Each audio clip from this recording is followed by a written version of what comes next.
శుక్లాంబరధరం విష్ణుం శశివర్ణం చతుర్భుజం ప్రసన్నవదనం ధ్యాయేత్ సర్వవిఘ్నోపశాంతయేత్.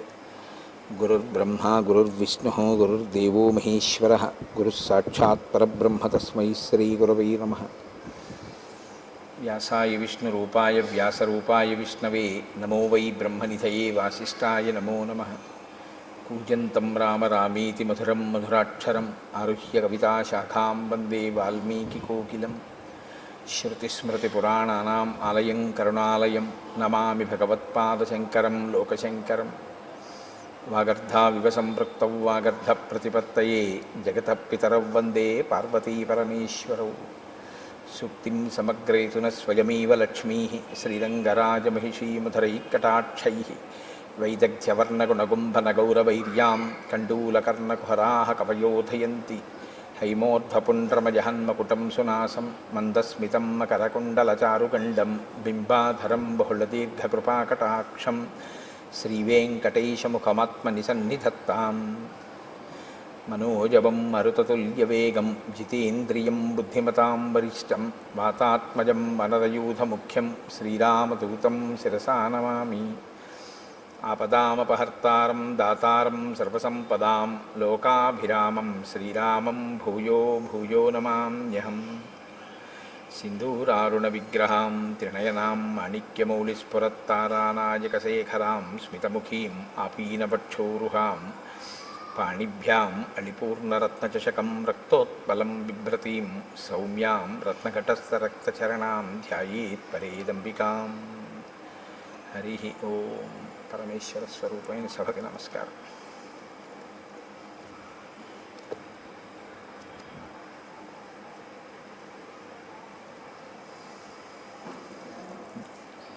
జటాయువుకి ఉత్తమ గతులను కల్పించినటువంటి రామచంద్రమూర్తి లక్ష్మణ సహితుడై సీతాన్వేషణం చేస్తూ అరణ్యంలో ప్రవేశించినటువంటి ఘట్టాన్ని మీకు నేను వివరిస్తున్నాను. నేను ఆ సీతమ్మని వెతుకుతూ వాళ్ళు నైరుతి దిశగా ముందుకి సాగిపోయారు. దండకారణ్యం నుంచి 3 క్రోసుల దూరం ప్రయాణించి క్రౌంచారణ్యము అనేటటువంటి అరణ్యంలోకి చేరుకున్నారు. ఒక అరణ్యం కన్నా ఒక అరణ్యం దారుణమైనటువంటి స్థితి. దారుణము అంటే మనుష్యులు తిరగడానికి యోగ్యమైనటువంటి అరణ్యములు కావు. అంత విపరీతంగా చెట్లు పొదలు తుప్పలు క్రూరమృగాలు సర్పాలతోటి నిండిపోయినటువంటి అరణ్యాలు. ఆ సీతమ్మ తల్లిని అన్వేషిస్తూ వాళ్ళు ఆ క్రౌంచారణ్యంలోకి ప్రవేశించారు.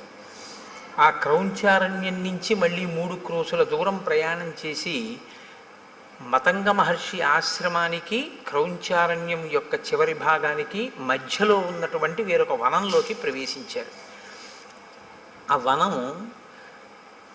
చాలా మృగపక్షి సంకీర్ణమై ఉంది.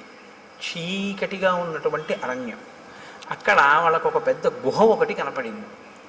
ఆ గుహ సమీపంలోకి వెడితే గాఢాంధకారంతో కూడుకున్నటువంటి ఆ గుహ ముందు ఒక రాక్షసి ఒక ఆమె నిలబడి ఉంది. భయదామల్పసత్వానాం భీభత్సాం రౌద్రదర్శనాం లంబోదరీం తీక్ష్ణదంష్ట్రాం కరాళాం పరుషత్వచం. వాల్మీకి మహర్షి రచన ఆ శ్లోకాలు అద్భుతంగా ఉంటాయి. ఆయన అంటారు, భయదాం అల్పసత్వానాం. అల్పసత్వము అంటే తక్కువ బలం కలిగినటువంటి వాళ్ళకి. తక్కువ బలం కలిగినటువంటి వాళ్ళకి ఆవిడ భయంకరమైనది. అంటే అది ఆవిడ స్వభావం. తనకన్నా కొంచెం తక్కువ బలం ఉన్న వాళ్ళు కనపడితే ఆవిడ వీధిస్తుంది, వాళ్ళని చాలా దుఃఖపెడుతుంది. ఎందుకని అంటే అది ఆవిడ సహజమైనటువంటి ప్రవృత్తి. తనకన్నా తక్కువ బలం వాళ్ళు కనపడితే ఆదరించడమో వాళ్ళని రక్షించడమో ఆవిడకు ఉండేటటువంటి లక్షణం కాదు. రాక్షసత్వము అంటే ఇంకేదో అని మీరేమనుకోక్కర్లేదు. కలియుగంలో ఒక పెద్ద విచిత్రం ఒకటి ఉంది. త్రేతాయుగం వాటిల్లో అయితే రాక్షసుల యొక్క ఉపాధులు తెలిసిపోయేవి. ఒక భయంకరమైనటువంటి శరీరం, ఏదో పెద్ద పొట్ట నోరు దంస్ట్రలు అవి. కలియుగంలో బ్రహ్మగారు ఇచ్చినటువంటి వరం ఏమిటంటే రాక్షసుడెవరో మనుష్యుడెవరో తెలియదు, ప్రవృత్తి చేత తెలియాలి. కానీ తెలుసుకునే లోపలే ప్రమాదం వచ్చేస్తుంది. కనుక ఇప్పుడు ఆవిడ భయదాం అల్పసత్వానాం, తనకన్నా తక్కువ బలం ఉన్నటువంటి వారి పట్ల చాలా క్రోధంతో అవతల వారిని దుఃఖపెట్టేటట్టు ప్రవర్తిస్తుంది. అంటే తనకన్నా ఎక్కువ బలం ఉన్నవాళ్ళు కనపడితే తాను పారిపోతుంది. ఇది దాని అర్థం. అంటే ఆ జీవితానికి ఒక రుజువర్తన కానీ, ఆ జీవితానికి ఒక పంధా కానీ ఏమీ లేవు. మనకన్నా బలవంతుడు కనపడ్డాడు, వాడు మనకేదో ఇబ్బంది పెట్టాడు, పారిపోవడం. మనకన్నా తక్కువ బలం వాడు కనపడ్డాడు, వాడిని ఏడిపించడం. ఈ ఏడిపించేటప్పుడు సిగ్గేయదు, ఆ ఓడిపోయినప్పుడు సిగ్గేయదు. రెండు చోట్ల సిగ్గు లేకపోతే అవమానము ఇలాంటివి ఉండవు. ఎప్పుడూ ఉండేది ఏమిటి అంటే రెండు కాలముల యందు కూడా దుఃఖపెట్టే ప్రయత్నం ఉంటుంటుంది. ఆ ప్రయత్నంలో తను విజయం సాధిస్తే విజయం సాధిస్తుంది, విజయం సాధించకపోతే వెళ్ళిపోతుంటుంది. ఇక్కడ ఈవిడికి శూర్పణఖకి ఒక్క తేడా ఒకటి కనపడుతుంది. అరణ్యకాండలో మహర్షి ఇద్దరికి ముక్కు చెవులు కోయిస్తారు ఆడ రాక్షసులకి. అందులో ఒకరు శూర్పణఖ, ఒకరు అయోముఖి. ఇద్దరు రాక్షసి అయినటువంటి వారే. కానీ ఒకరు పగ పెంచుకునే తత్వం ఉన్నవారు, ఒకరు పగ పెంచుకోకుండా అవకాశం దొరికితే ఏడిపిస్తారు, అవకాశం దొరకకపోతే పారిపోతారు. ఒక విధంగా చెప్పాలి అంటే ఒకరికన్నా ఒకరు ప్రమాదం తక్కువ అని కానీ, ఒకరికన్నా ఒకరు ప్రమాదం ఎక్కువ అని కానీ చెప్పడం కొంచెం కష్టం. ఎందుకంటే పగ పెంచుకునే స్వభావము ప్రమాదకరమే. పగ పెంచుకోకుండా తనకన్నా తక్కువ బలవంతుడు కనపడితే ఆ తక్కువ బలవంతుడిని నిగ్రహించడం కూడా ప్రమాదకరమే కదా. ఎక్కువ బలవంతులు కదా అని చెప్పి వచ్చి వాళ్ళకి ఏమైనా వాళ్ళు వచ్చి వీళ్ళని ఇబ్బంది పెడితే వాళ్ళు అప్పటికి పారిపోతారు. పారిపోయారని జాడ్యమో సమస్య వదిలిపోయినట్టు కాదు, మళ్ళీ వస్తూ ఉంటారు. ఎప్పుడు తెలుస్తుంది తనకన్నా అధిక బలవంతుడని? తను ఓడిపోతే ఏమైనా సిగ్గుంటుందా? ఏమీ ఉండదు, మళ్ళీ వెళ్ళిపోతుంది. మళ్ళీ ఎప్పుడు వస్తుంది? మళ్ళీ ఇంకోటి దొరికితే మళ్ళీ వస్తుంది. మళ్ళీ వాడు అధిక బలవంతుడైతే మళ్ళీ వెళ్ళిపోతుంది, తక్కువ బలవంతుడైతే ఇబ్బంది పెడుతుంది. అంటే ఆ మనస్తత్వం ఎటువంటిది అంటే దానికి మార్పు అన్నది కానీ, పాఠం నేర్చుకోవడం అన్నది కానీ ఏమీ ఉండదు. సమాజంలో తాను తిరుగుతూ సమాజంలో ఉండేటటువంటి వ్యక్తులతో తాను ప్రతిరోజు సమన్వయం అవుతూ కూడా తాను ఏ పాఠాన్ని తన జీవితంలో జరిగినటువంటి సంఘటనల నుంచి నేర్చుకోకుండా ఒకే రకమైన మోసపోసిన జీవితంతో బతికేస్తూ అవకాశం దొరికినప్పుడు నేను గొప్పవాణ్ణని, అవకాశం లేనప్పుడు తను తక్కువవాణ్ణన్న బాధ లేకుండా పారిపోయేటటువంటి మనస్థితితో సరిపెట్టుకోగలిగినటువంటి స్థితి ఉన్నవాళ్ళు ఎవరైనా అయోముఖీతత్వంలోకే వస్తారు. అంతకన్నా ఇంకా కొంచెం చెప్పడం కష్టం. మీకు సమాజంలో ఇటువంటి వాళ్ళు ఉండరని మీరు అనుకుంటున్నారా? చాలామంది ఉంటారు. బలవంతుడు కనపడితే ఓడిపోతారు, వాళ్ళకేం సిగ్గు ఉండదు. నింత మన ఎదురుగుండా వాళ్ళకి జరిగిన అవమానానికి మనం సిగ్గుపడతాం. అరే నిజంగా రేపు ఎలా తలెత్తుకు తిరుగుతాడరా, ఎలా కనపడతాడరా, మళ్ళీ ఇంత అవమానం పొందాడు నిన్న. ఆయన తర్వాత రోజు పొద్దున్న ఎలా వస్తాడో తెలుసా? అసలు ఆ సంఘటనే జరగనట్టు వస్తాడు ఆయన. చాలామంది ఉంటారు ఇలాగా. అంటే పేర్లు పెట్టి చెప్పడం బాగుండదు, మీరు గ్రహించగలరు. ఉద్ధతితో ప్రవర్తిస్తారు, ఎక్కడో దెబ్బతింటారు. తిని సిగ్గుపడడం ఏమీ ఉండదు. మనకన్నా చాలా సంతోషంగా ఉంటాడు ఆయన. అదేంటి అవమానం పడ్డాడు కదా, నేను రాత్రి నిద్రపోన్నాడు పాపం కుమిలిపోతున్నాడేమో అని మీరు పలకరించడానికి వెళ్ళారనుకోండి, ఆయన మిమ్మల్ని ఎలా పలకరిస్తాడో తెలుసా? అంత బాధపడతాం ఎందుకో దానికి అంటాడు. మన అడుగుతాడు బాధపడతాం ఎందుకు దానికి, అది పెద్ద విశేషమే ఉంది అంటాడు. ఒకవేళ అతను విజయం సాధించాడు అనుకోండి, మీరు అసలు పట్టుకొనే లేరు. ఈ మనఃప్రవృత్తి అత్యంత ప్రమాదకరం. అది ఎప్పటికీ ఏమీ తెలుసుకోలేదు. వీళ్ళ వల్ల ప్రమాదం ఎక్కడొస్తుందంటే వాళ్ళకేం ఉండదు. వాళ్ళకి ఒక రకంగా వాళ్ళకి ఏమిటంటే ఎప్పుడూ అలాగే గడిపేస్తూ జీవితాన్ని జీవించేస్తూ ఉంటారు. వాళ్ళని అంటిపెట్టుకుని ఉన్న వాళ్ళకి చాలా కష్టంగా ఉంటుంది. ఏంట్రా వీడికి మానవమానాలు లేవు, వీడితో ఉండడం. ఆయనకు కొడుకున్నాడు అనుకోండి, ఆ కొడుక్కి మానవమానాలు ఉన్నాయనుకోండి, ఆయన చాలా ఇబ్బంది పడతాడు. మా నాన్నగారు చెప్పలేడు తండ్రికి, మా నాన్నగారు ఏమీ తెలుసుకోరు, ఎప్పుడూ ఇలాగే ప్రవర్తిస్తారు.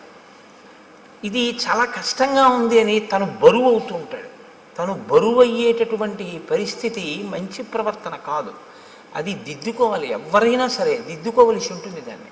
శ్రీరామాయణం కేవలం ఒక జరిగిపోయినటువంటి కథ అని మీరు వినాలి అనుకుంటే రామచంద్రమూర్తి ఒక నరుడిగా అవతారాన్ని స్వీకరించి ఈ పాత్రలన్నిటితోటి సమన్వయం కావలసినటువంటి అవసరం ఆయనకి లేదు. వాల్మీకి మహర్షి ఇన్నిటిని గ్రంథస్థం చెయ్యక్కర్లేదు, ఆయన కొన్ని కొన్ని వదిలిపెట్టేసేయచ్చు. అయోముఖి వృత్తాంతం మీరు విన్నప్పుడు పైకి ఎలా అనిపిస్తుందంటే కేవలం కథాభాగం కింద వింటే ఈ పాటి దానికి అసలు అరణ్యకాండలో ఈ స్థానం అవసరమా అనిపిస్తుంది. కానీ మీరు లోతుగా తరచి చూస్తే ఒక మనిషి తనని తాను దిద్దుకోవడానికి ఏవేవి అవసరమో అవన్నీ మనకి రామచంద్రమూర్తి చూపిస్తూ ఉంటారు. కాబట్టి ఇప్పుడు లంబోదరీం తీక్ష్ణదంస్ట్రాం కరాళాం పరుషత్వచం, ఆవిడ చాలా పెద్ద కడుపు కలిగినటువంటిది, పెద్ద పెద్ద కోరలు ఉన్నాయి, చాలా పరుషమైనటువంటి అంటే మందమైనటువంటి చర్మము కలిగినటువంటిది. ఇప్పుడు ఆవిడ ఏం చేస్తూ ఉంటుంది అంటే భక్షయంతీం మృగాన్ భీమాన్ వికటాం ముక్తమూర్ధజాం, ఆమె భయంకరమైన నవ్వు నవ్వుతూ కనపడినటువంటి మృగములు ఏం దొరికితే ఆ మృగముల్ని తింటూ ఉంటుంది. వికటమైనటువంటి నవ్వు నవ్వుతూ ఉంటుంది. ముక్తమూర్ధజాం, కేశములు సంస్కరింపబడి ఉండవు, ఆ జుత్తంతా విరబోసుకుని ఉంటుంది. ఇది ఒక దారుణమైనటువంటి ప్రవృత్తి. నేను మన్నింపబడదను కాక నేను రామాయణం చెప్తున్నానంతే, నేను ఇంక ఎవరిని ఉద్దేశించి చెప్పడము నా ఉద్దేశ్యం కాదు. స్త్రీ కేశపాశం కింద కట్టబడి ఉండి తీరాలి అని శాస్త్రవాక్కు. స్త్రీ కేశపాశం కింద కానీ చల్లుకుపోయి ఉంటే, విచ్చుకుపోయి ఉంటే అది దేశానికి కూడా అరిష్టం అని, అంతే, అంతకన్నా ఇంకా అక్కర్లేదు. కాబట్టి భక్షయంతి మృగాన్ భీమాన్ వికటాం ముక్తమూర్ధజాం, ఆమె జుత్తు చల్లుకుపోయి ఉంది, అదే రాక్షసీత్వము అన్న మాటకు అర్థం. అంటే తను బాగున్నానని తను అనుకుంటే చాలు, దానివల్ల ఆ అపచారం వల్ల ఇతరులు పోయినా తను పట్టించుకోక్కర్లేదు. అహం తయోముఖీ నామ లాభస్తే తమసి ప్రియ నాథ పర్వతకూటేషు నదీనాం పులినేషు చ ఆయుష్శేషమిమం వీర త్వం మయా సహరంసిసే. ఆవిడంటుంది నా పేరు అయోముఖి. ఆవిడ దృష్టి లక్ష్మణమూర్తి మీద పడింది, రామచంద్రమూర్తి మీద పడలేదు. ముక్కు చెవులు కోయించుకునే వాళ్ళందరి దృష్టి లక్ష్మణుడి మీదే పడుతుందో ఏమో మరి. ఆవిడంది నీవే నాకు తగినటువంటి భర్తవి, అంతే. ఆవిడే నిర్ణయం చేసుకుంది. శూర్పణఖ ఎలా నిర్ణయం చేసుకుందో అలాగే ఆవిడ నిర్ణయం చేసుకుంది. కాబట్టి ఇక నువ్వు శేష జీవితం అంతా కూడా సంతోషంగా నాతో ఆ నదుల యొక్క ఒడ్ల యందు పర్వత శిఖరముల యందు విహరిస్తూ సంతోషంగా గడుపుదువు గారివి. కాబట్టి నువ్వు నాతో సంతోషంగా గడపడం కోసం రా, మన ఇద్దరం భార్యాభర్తలమై గడుపుదాం అని ఆమె లక్ష్మణుణ్ణి పట్టుకుంది. పట్టుకుంటే ఏవ ముక్తస్తు కుపిత ఖడ్గముద్ధృత్య లక్ష్మణ కర్ణనాశే స్తనౌ చాస్య నిచకర్తారి సూదన. ఆ పట్టుకున్నటువంటి అయోముఖి యొక్క ముక్కు, చెవులు, స్తనములు వీటిని తన కత్తి పెట్టి ఆయన తెగ కోసేసాడు. తెగ కోసేస్తే ఆవిడ లక్ష్మణుణ్ణి విడిచిపెట్టేసి అరణ్యంలోకి పెద్ద రవం చేస్తూ ఏడుస్తూ నెత్తురు కారిపోతూ పరిగెత్తుకుంటూ వెళ్ళిపోయింది. అంటే యుక్తాయుక్త విచక్షణ లేనటువంటి నడవడితో తను కామిస్తే చాలు, ఇతరుల యొక్క అభిప్రాయముతో సంబంధం లేకుండా బలవంతులు కనపడితే పరాభవింపబడి, బలహీనులైతే తననుకున్న కామాన్ని చెల్లించుకుంటూ జీవితం గడపగలిగినటువంటి నీచమైన ప్రవృత్తి కలిగినటువంటి స్థితిలో ఉన్న ఒక ప్రాణి. కాబట్టి ఇక అయోముఖి ఈ కాండలో ఏం మనకు కనపడదు ఆవిడ. కాబట్టి ఆవిడ అలా ఏడుస్తూ వెళ్ళిపోయింది. ఎందుకు శ్రీరామాయణంలో ఈ పాత్ర కనపడింది అన్నదాన్ని మీరు గమనించవలసి ఉంటుంది. మొదట శూర్పణఖకి ముక్కు చెవులు తెగిపోతాయి, ఇక్కడ అయోముఖికి ముక్కు చెవులు తెగిపోతాయి. కానీ ముక్కు చెవులు తెగితే మనం ఉలిక్కి పడతాం. ఎందుకంటే శ్రీరామాయణంలో అరణ్యకాండ మొదట్లో ఒక ఆడదాని ముక్కు చెవులు ఇలా కామంతో వస్తేనే కోసిన కారణానికి సీతాపహరణం జరిగింది. ఇప్పుడు మళ్ళీ కోశాడు, ఏమవుతుందో అని అనిపిస్తుంది. కానీ ఏమవదు, అయోముఖి వెళ్ళిపోయింది. కాబట్టి ఈ రెండిటి మధ్యలో ఉండేటటువంటి తేడాని మీరు గమనించవచ్చు. ఆవిడది పగ, ఈవిడిది పగా ప్రతీకారము పెంచుకుని సాధించేటటువంటి మనస్తత్వం కాదు. లక్ష్మణస్తు మహాతేజా సత్వవాన్ శీలవాన్ శుచి అబ్రవీత్ ప్రాంజలిర్వాక్యం భ్రాతరం దీప్త తేజసం. మీరు శ్రీరామాయణాన్ని చదివేటప్పుడు చాలా ధర్మ సూక్ష్మములను గ్రహించవలసి ఉంటుంది. చాలా అందంగా ఉంటుంది రామాయణం. అందుకే రామాయణం జీర్ణమైతే అన్నగారిని గౌరవించే తమ్ముడు కనపడితే మీకు ఒంట్లో పులకింత వస్తుంది. లక్ష్మణస్తు మహాతేజాహ సత్వవాన్ శీలవాన్ శుచి. ఆయన రామచంద్రమూర్తితో మాట్లాడుతున్నాడు. ఎవరు? లక్ష్మణుడు.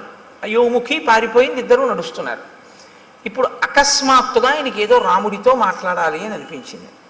ఎలా మాట్లాడేటో తెలుసా అండి? ఇలా ఎడంచేతో రామ అని పిలిచి కూడా మాట్లాడాలంటే. కానీ ఆయన ఎలా మాట్లాడాడంటే అబ్రవీత్ ప్రాంజలిర్వాక్యం.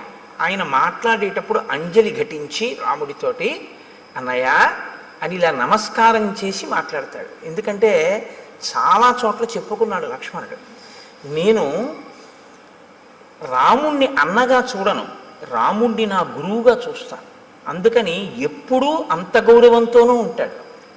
అందుకే రామాయణం బాగా అనుభవించకుండా రామాయణంలోది ఏదీ గీసే ప్రయత్నం చేయకూడదు.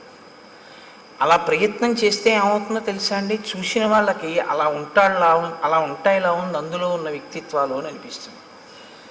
శబరి పళ్ళు తీసుకొచ్చి రాముడికి పెడుతుంటే రాముడు పుచ్చుకుంటుంటే రాముడు కూర్చున్న అరుగు మీద లక్ష్మణుడు ఎడంకాలు ఎత్తి పెట్టినట్టుగా ఉందనుకోండి ఒక ఫోటో. అలా ఉంటాడా ఎప్పుడైనా లక్ష్మణుడు? అవి ఏమవుతాయంటే చూసే వాళ్ళ హృదయాల్లో తప్పు భావాలు నింపుతాయి. కాబట్టి శ్రీరామాయణాన్ని జాగ్రత్తగా గమనించవలసి ఉంటుంది. గమనించకుండా చేతిలో కళ ఉండడం వేరు, రామాయణాన్ని గీయడం వేరు. రామాయణాన్ని గీయాలి అంటే రామాయణం చదివి రామాయణం గురించి కొంత అధికారం ఉండాలి. రామాయణంలో ఉండేటటువంటి వ్యక్తిత్వాలు బహు విశిష్టమైనవి. అంత విశిష్టమైనటువంటిది, అందులో అటువంటి ఘట్టాల గురించి ఏదైనా కూర్పు చేస్తే చాలా జాగ్రత్తగా ఉండాలి. కాబట్టి నేను దేన్ని దృష్టిలో పెట్టుకున్నానో మీరు గమనించి ఉంటారు. కాబట్టి ఇప్పుడు అబ్రవీత్ ప్రాంజలిర్వాక్యం భ్రాతరం దీప్త తేజసం. అంజలి ఘటించి రామచంద్రమూర్తితో మాట్లాడుతున్నాడు. స్పందతే మే దృఢం బాహు ఉద్విగ్నమివ మే మనః ప్రాయశ్చాప్యనిష్టాని నిమిత్తాన్యుపలక్షయే. నేను మీతో తరచూ ప్రస్తావన చేస్తూ ఉంటాను. శ్రీరామాయణం ఒక ధర్మశాస్త్రం, శ్రీరామాయణం పరిపాలనా శాస్త్రం, శ్రీరామాయణం జ్యోతిష శాస్త్రం, శ్రీరామాయణం శకున శాస్త్రం. మీరు ఎలా చూస్తే రామాయణం మీకు అలా కనపడుతుంది. కాదు, పక్షుల గురించి తెలుసుకోవాలా? రామాయణం చదవచ్చు. పర్వతాల గురించి తెలుసుకోవాలా? రామాయణం చదవచ్చు. భౌగోళిక శాస్త్రం పరిశీలనం చేయాలా? రామాయణం తెలుసుకోవచ్చు. మృగముల గురించి తెలుసుకోవాలా? శ్రీరామాయణం చదువుకోవచ్చు. మీరు ఏది తెలుసుకోవాలన్నా రామాయణం చదువుకుంటే మీకు అందులో తెలియని ఉండవు.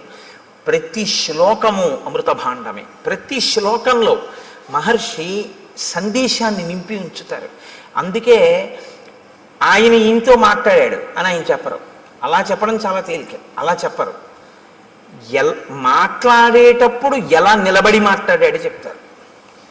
ఒక ఆయన వచ్చాడు, ఎవరు ముందు లేచారు, ఎవరు తర్వాత లేచారు, ఎవరు ఎవరికి అర్ఘ్యం ఇచ్చారు, పాద్యం ఇచ్చారు, ఎవరు ఎవరితో ఏ ప్రశ్న వేశారు, ఎవరు ఎలా జవాబు చెప్పారు. ఒక సంఘటన అయిపోయిన తర్వాత రాముడు అన్ని లక్ష్మణుడికి చెప్తూ ఉంటాడు. రాముడు లక్ష్మణుడికి చెప్పేటప్పుడు మీరు చాలా జాగ్రత్తగా చదవాలి ఆ సర్గని. అందులో ఒక అత్యుత్తమమైనటువంటి సందేశం ఒకటి ఉంటుంది. రాముడు ఒక సర్గ చివర ఒక వ్యక్తితో తాను చూసి మాట్లాడి వెళ్ళిపోయేటప్పుడు లక్ష్మణుడితో చెప్తాడు, చూసావా లక్ష్మణ, ఇవాళ మనం ఇది చేశాం కదా, దీనివల్ల ఇది అన్నమాట ఫలితం అంటాడు. గురువుతో తిరిగేటటువంటి శిష్యుడికి అందే మహోత్కృష్టమైన ప్రయోజనం అదే. మీరు ఎన్నో శాస్త్రాలు మదిస్తే తప్ప అందనటువంటి విషయం అలవోకగా అందిపోతుంది. ఎందుచేతనంటే ఆయన అనుభవించి ఉన్నాడు, ఆయన చదివి ఉన్నాడు, ఆయన మీకు అలా అందించేస్తుంటాడు. ఆయన నడవడిని మీరు గమనిస్తుంటే చాలు, మీకు అవన్నీ అందిపోతుంటాయి, చాలా తేలిగ్గా అందిపోతుంటాయి. ఇది ఒక గురువు వెనకాతలో ఉండేటటువంటి శిష్యుడికి ఎలా ఉంటుందో, ప్రాజ్ఞుడైన అన్నగారిని గురువుగా భావించి వెడుతున్నటువంటి లక్ష్మణుడికి అందుతున్న ఐశ్వర్యం అది. అది తరిగిపోని చెరిగిపోని ఐశ్వర్యం. అందుకే రాముడితో కలిసి ఉండడమే ఆయన ఐశ్వర్యం. అందుచేత లక్ష్మణుడు అయ్యాడు. కాబట్టి చూడండి, ఇప్పుడు ఆయన అంటున్నాడు స్పందతే మే దృఢం బాహు. అన్నయ్య, నా భుజం అదురుతోంది, ఎడమ భుజం. ఎడమ భుజం పురుషుడికి అదిరితే అది అశుభ సూచన, ఏదో దుర్నిమిత్తము, జరగకూడనిది జరుగుతోంది అని. ఉద్విగ్నమివమే మనః, నిష్కారణంగా నా మనసు తొట్టుపడుతోంది, తత్తరపడుతోంది. ఎందుకు? ఉద్విగ్నతకి లోనవుతున్నాను. కాబట్టి ప్రాయశ్చాప్యనిష్టాని నిమిత్తాన్ విపలక్షయే, ఏదో భయంకరమైనటువంటి సంఘటన, మనసుకి పరివేదన కల్పించేటటువంటి సంఘటన జరగబోతోంది అని నాకు అనిపిస్తోంది. ఇప్పుడు ఒక సంఘటన జరగబోతోంది, అదేదో చాలా క్లేశమైనటువంటి విషయమే. అందులోంచి బయటికి వస్తావా, బయటికి రావా? అది ప్రధానం. జబ్బు వచ్చింది రైతే, డాక్టర్ గారి దగ్గరికి వెళ్ళి అది చేయించుకోండి అన్నారు. చేయించుకుంటే బతుకుతానా అండి అని అడుగుతారా లేదా? అడుగుతాం కదా, చేయించుకుంటే బతుకుతామండి అని అడుగుతారు. అలాగే బయటికి వస్తావా, రావా? దుర్నిమిత్తం కనపడుతోంది, జరగకూడనిది జరుగుతోంది అని తెలుస్తోంది, బయటికి వస్తావా? కేవలం జరిగేది మాత్రమే చెప్తే బయటికి వస్తావో రావో చెప్పనటువంటి అసమగ్రత ఉన్నట్టు. సమగ్రత ఎప్పుడు ఉన్నట్టు? ఒక జరగకూడనిది జరుగుతోంది కానీ నువ్వు బయటికి వస్తావు అన్న విషయాన్నో బయటికి రావు అన్న విషయాన్నో కూడా చెప్పాలి. నిన్న రాముడు వస్తున్నప్పుడు మీకు నేను కొన్ని దుర్నిమిత్తాలు చెప్పాను. ఖచ్చితంగా ఏదో అమంగళం జరిగిపోయింది అన్నాడు రాముడు. ఏదో బాధాకరమైన విషయం జరిగిపోయింది, ఎందుకంటే శకునాలు అలా ఉన్నాయన్నాడు. సీతాపహరణం అయిపోయింది. ఇవాళ లక్ష్మణుడు చెప్తున్నాడు శకునాలు. ఇవాళ లక్ష్మణుడు చెప్పేటప్పుడు భయంకరమైనది జరుగుతుంది కానీ పైకి వస్తా ఉంటాడు. ఎందుకు పైకి వస్తారో ఇప్పుడు శకునం ఇంకొకటి చెప్తాడు. నేను అందుకే మీకు చెప్పింది, ఇంకా మళ్ళీ శకున శాస్త్రం ఏం మీరు చదవక్కర్లేదు. రామాయణం చదివితే శకున శాస్త్రం వచ్చేస్తుంది అంతే. రామాయణం చదివితే మీకు తెలియకుండా మీకు జ్యోతిషంలో కొన్ని విషయాలు తెలిసిపోతాయి. నిన్న లేదు జటాయువు వింద ముహూర్తం గురించి మాట్లాడాడు. అందుకని ఏష వంచులకో నామ పక్షీ పరమదారుణ ఆవయోర్ విజయం యుద్ధే శంసన్నివ వినర్దతి. అన్నయ్య, వంచులకము అనబడేటటువంటి పక్షి కూస్తోంది, ఆ కూత వినపడుతోంది. అది నిజంగా ఆ పక్షి కూస్తే చాలా తొందరగా యుద్ధం వస్తుంది, చాలా హఠాత్తుగా వచ్చేస్తుంది యుద్ధం. కానీ ఆ యుద్ధంలో జయాన్ని పొందుతాం. కాబట్టి నాకు ఇటువంటి శకునములు కనపడుతున్నాయి అని అన్నాడు. అంతే. ఒక పెద్ద శబ్దం, ఎంత పెద్ద శబ్దం అంటే ఆ శబ్దం ఎటువంటిది అంటే మీరు అర్థం చేసుకోవాలంటే ఒక్కటే ఉపమానం చెప్పవలసి ఉంటుంది. అంతరిక్షం వరకు ధ్వని వినపడేటట్టుగా ఒక పిడుగు పడితే ఎటువంటి ధ్వని ఉంటుందో అంత ధ్వని అక్కడ వినపడింది. అంటే ఇప్పుడు మీరు ముందు ఒక విషయాన్ని గమనించవలసి ఉంటుంది. మహర్షి హృదయం ఏమిటో తెలుసా అండి? రాముడు బాలకాండలో శివధనస్సుని ఎక్కుపెట్టినప్పుడు ధనుర్భంగం అయింది. విశ్వామిత్రుడు, రాముడు, లక్ష్మణుడు, జనకుడు తప్ప మిగిలిన వాళ్ళు ఎవ్వరూ కూడా నిలబడిన వాళ్ళు లేరు. శబ్దము అనేటటువంటిది సామాన్యమైంది కాదు. శబ్దము వేరు, ధ్వని వేరు. మీరు ఈ రెండిటికి తేడా తెలుసుకోవాలి. శబ్దము అర్థప్రతిపాదకము. శబ్దం ఎప్పుడూ కూడా అర్థంతో ఉంటుంది. ధ్వని అర్థప్రతిపాదకము కాదు. ధ్వని రాపిడి వలన రావాలని నియమం లేదు. శబ్దము రాపిడి వలన వస్తుంది ఎప్పుడైనా అంతే. శబ్దములన్నీ కూడా అర్థప్రతిపాదకములో లేదా మనస్సుకి సుఖదాయకములో అయి ఉంటాయి. అందుకే ఘర్షణ చేత పుడతాయి. నేను మీకు ఒక ఉదాహరణ చెప్పాలంటే, ఇప్పుడు నేను చెప్తున్న దాన్ని శబ్దము అని అనవలసి ఉంటుంది. ఎందుకంటే నా మూలాధార చక్రం దగ్గర నుంచి లాగబడినటువంటి వాయువు అనేక చక్రాలకి తగులుతూ పైకి వస్తుంది. పైకి వచ్చేటప్పుడు ఒరిపిడి చెందుతుంది, రాసుకుంటుంది. చిట్ట చివర నా యొక్క ఆ స్వరపేటిక దగ్గరికి వచ్చేటప్పటికి ఆ వాయువు బాగా రాపిడి చెంది ఉరుసుకుని అక్షరములుగా, పదములుగా, వాక్యములుగా మారి నా నోటి వెంట బయటికి వస్తూ ఉంటుంది. ఉరిపిడి చేత పైకి వస్తుంది. నేను ఒక వయలిన్ వాయించాను అనుకోండి, చేతితో ఒక తాడు ఉన్నటువంటి పరికరం లాంటి దాన్ని పట్టుకుని తీగల మీద లాగితే ఆ ఒరిపిడికి ధ్వని వస్తుంది. ఒక వీణని గోటితో పెనగితే ధ్వని వస్తుంది. అలా మీకు ఎప్పుడైనా సరే ఒరిపిడి వలన వస్తే, అంటే ఘర్షణ వలన పుడితే దాన్ని శబ్దము అంటారు. ఇప్పుడు ఆ శబ్దం ఏం చేస్తుంది? అందుకే వేదరాశికి శబ్దరాశి అని పేరు. అర్థప్రతిపాదకమై దానికి ఏదో ఒక ప్రయోజనం ఉంటుంది. ప్రయోజనం లేనిది అనుకోండి, దానికి ఏమిటి అంటే మీరు చెప్పలేరు అనుకున్నప్పుడు దాన్ని శబ్దం అనకూడదు, ధ్వని అనాలి. పిల్లాడు ఆడుకుంటూ ఉంగా అన్నాడు అనుకోండి, దానికి అర్థం ఏంటి చెప్పండి అన్నారు అనుకోండి, ఏం చెప్తారు? ఉంగా అన్నాడు పిల్లాడు, చంటి పిల్లాడు.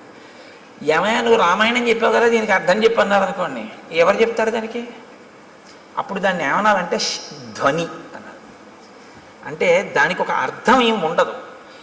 అర్థం లేకుండా చేయబడేటటువంటిది ఏది ఉంటుందో దానికి మీరు ఏ అర్థము చెప్పడం కుదరదో వాటికి ధ్వనులని పేరు. కాబట్టి ఇప్పుడు ఏర్పడినది శబ్దమా ధ్వన అంటే యథార్థమునకు పెద్ద ధ్వని అని మీరు అనవలసి ఉంటుంది. ఎందుకంటే దానికి ఒక అర్థం లేదు. కానీ ఒక పిడుగు నేల మీద పడితే ఆ శబ్దము, ఆ ధ్వని అంతరిక్షం వరకు వినపడితే ఎంత ధ్వని ఉంటుందో అంత ధ్వని ఉంది. ధ్వనికి ఉండేటటువంటి లక్షణం ఏమిటో తెలుసా అండి? ధ్వనికి కానివ్వండి, శబ్దమునకు కానివ్వండి, ప్రాణాలు పొయ్యగలదు, ప్రాణాలు తీయగలదు. ఈ రెండు ఉంటాయి. ఎందుకో తెలుసా అండి? ఒక్కొక్కసారి ప్రాణం పోస్తుంది, ఒక్కొక్కసారి ప్రాణం తీసేస్తుంది. మీరు చూడండి, నిశ్చేష్టుడైపోయాడు అనుకోండి ఎవరో, మీరు వెళ్ళి ఏ తప్పట్లు కొట్టడమో ఏదో చేస్తే స్పృహలోకి వస్తారు, తీసుకొస్తుంది, దానికి ఆ శక్తి ఉంటుంది. శబ్దము మిమ్మల్ని జ్ఞానవంతుల్ని చేస్తుంది. లేకపోతే వినడం ఎందుకండి? వినడం వల్ల ఏదో మీకు తెలుస్తుందని కదా వింటూ ఉంటారు. అదే శబ్దము చాలా తీవ్ర స్థాయిలో వచ్చిందనుకోండి, మనిషి ప్రాణం వదిలిపెట్టేస్తాడు. అందుకే పిడుగు పడితే పిడుగు యొక్క ధ్వనికి భవనములు కింద పడిపోతూ ఉంటాయి. అక్కడ ఉన్నటువంటి జీవరాశి, చెట్లు కూడా నేల కొరిగిపోతాయి. ఎందుకని అంటే ఆ శబ్ద ప్రకంపనలు, ధ్వని ప్రకంపనల యందు శక్తి తరంగములు ఉంటాయి. దీన్ని మొట్టమొదట ప్రతిపాదించిన వాళ్ళు ఎవరంటే భారతదేశంలో ఆర్షధర్మంలో ఋషులు ప్రతిపాదించి కదలిక ఉన్న ప్రతిదాన్ని శక్తి స్వరూపంగా భావన చేశారు మన వాళ్ళు. అందుకే శబ్ద బ్రహ్మమయీ చరాచరమయీ జ్యోతిర్మయీ వాంగ్మయీ తత్వాతీతమయీ నిరంజనమయీ అని అమ్మవారిని స్తోత్రం చేశారు. అమ్మవారిని స్తోత్రం చేశారు అంటే మీరు ఒకటి గుర్తుపెట్టుకోవాలి, కదులుతున్నది ఏదైనా శక్తిగా భావన చేశారు. కదిలి కదిలి ఇక కదలవలసిన అవసరం లేని రీతిలో నీలో నువ్వు అనుభవించవలసిన ఆనందాన్ని శివుడిగా సంకేతించారు. కాబట్టి ఇప్పుడు శివశక్తులు రెండు ఎప్పుడూ కలిసే ఉంటాయి. ఈ రెండిటిని మీరు వేరు చేసి చూడడం అనేటటువంటిది ఎప్పుడూ కుదరదు. అందుకే ఈ ప్రపంచమంతా కూడా పరమశివ తాండవ పార్వతీ లాస్య స్వరూపము అన్నారు శంకరాచార్యులు వారు. లాస్యం అంటే భావం, తాండవం అంటే కదలిక. మీరు చూడండి, మీకు ఈ ప్రపంచమంతా శివస్వరూపంగా, మంగళస్వరూపంగా చూడడం ఎలాగా అంటే దానికి ఆ దృష్టికోణాన్ని శంకరులు అందించారు. అందుకని వారు జగద్గురువులు అయ్యారు. కదలకుండా ఉండదు. ఇప్పుడు నేను ఏదో మాట్లాడుతున్నాను, కదులుతూ ఉంటాను. కదలిక తాండవం శివస్వరూపం. ముఖమునందు భావ ప్రకటనము అమ్మవారు లాస్యం. ఒక ఆయన నవ్వుతూ ఉంటాడు, ఒక ఆయన విచారంగా ఉంటాడు, ఒక ఆయన సంతోషంగా ఉంటాడు, ఒక ఆయన హాస్యం ఆడుతూ ఉంటాడు. మీరు అలా వెడుతూ చూస్తుంటే రకరకాల భావనతో ఉంటారు. అందరూ ఒక్కలా ఉండరు. ఇన్ని భావనలు అమ్మవారు, ఇన్ని కదలికలు ఈశ్వరుడు. కదలిక భావన కలిసే ఉంటాయి ఎప్పుడు. చూడండి, కలిసే ఉంటాయి అనేటప్పటికీ నేనేమన్నాను, ఇలా అన్నాను. అంటే లోపల కలయిక అన్న భావన రాగానే నేను ఇలా సంకేతించాను. ఈ భావన, ఈ కదలిక రెండు ఒకదాన్నొకటి అనుసరించడం. వాగర్ధావివ సంపృక్తౌ వాగర్ధ ప్రతిపత్తయే జగత పితరౌ వందే పార్వతీ పరమేశ్వరౌ. వాళ్ళిద్దరి స్వరూపమై ఈ జగత్తంతా ఉందయా. పార్వతీ పరమేశ్వరులు ఈ లోకమంతా నిండి ఉన్నారు. నువ్వు అలా చూడగలిగితే జగత్తు తాండవ లాస్య స్వరూపము అని. కాబట్టి దాన్ని వాల్మీకి మహర్షి ఎందుకండి అంత గొప్పగా ఆ విషయం కూడా మాట్లాడడం అంటే, అది ఇంకొకడు వింటే చచ్చుండివాడు. తట్టుకోగలిగారు అంటే ఇప్పుడు దాని మూలస్థానమును కూడా ఛేదించగలిగినటువంటి పరాక్రమవంతులు. చెవికే అంత బలం ఉంటే చేతులకి ఎంత బలం ఉండాలి? కాబట్టి ఇప్పుడు మూలస్థానాన్ని ఛేదించగలరు. ఇది రామచంద్రమూర్తి యొక్క, లక్ష్మణుని యొక్క వీర్యము, పరాక్రమము. మీతో నేను చాలా మార్లు మనవి చేస్తున్నాను, వీర్యం అన్న మాటకు అర్థం అదే.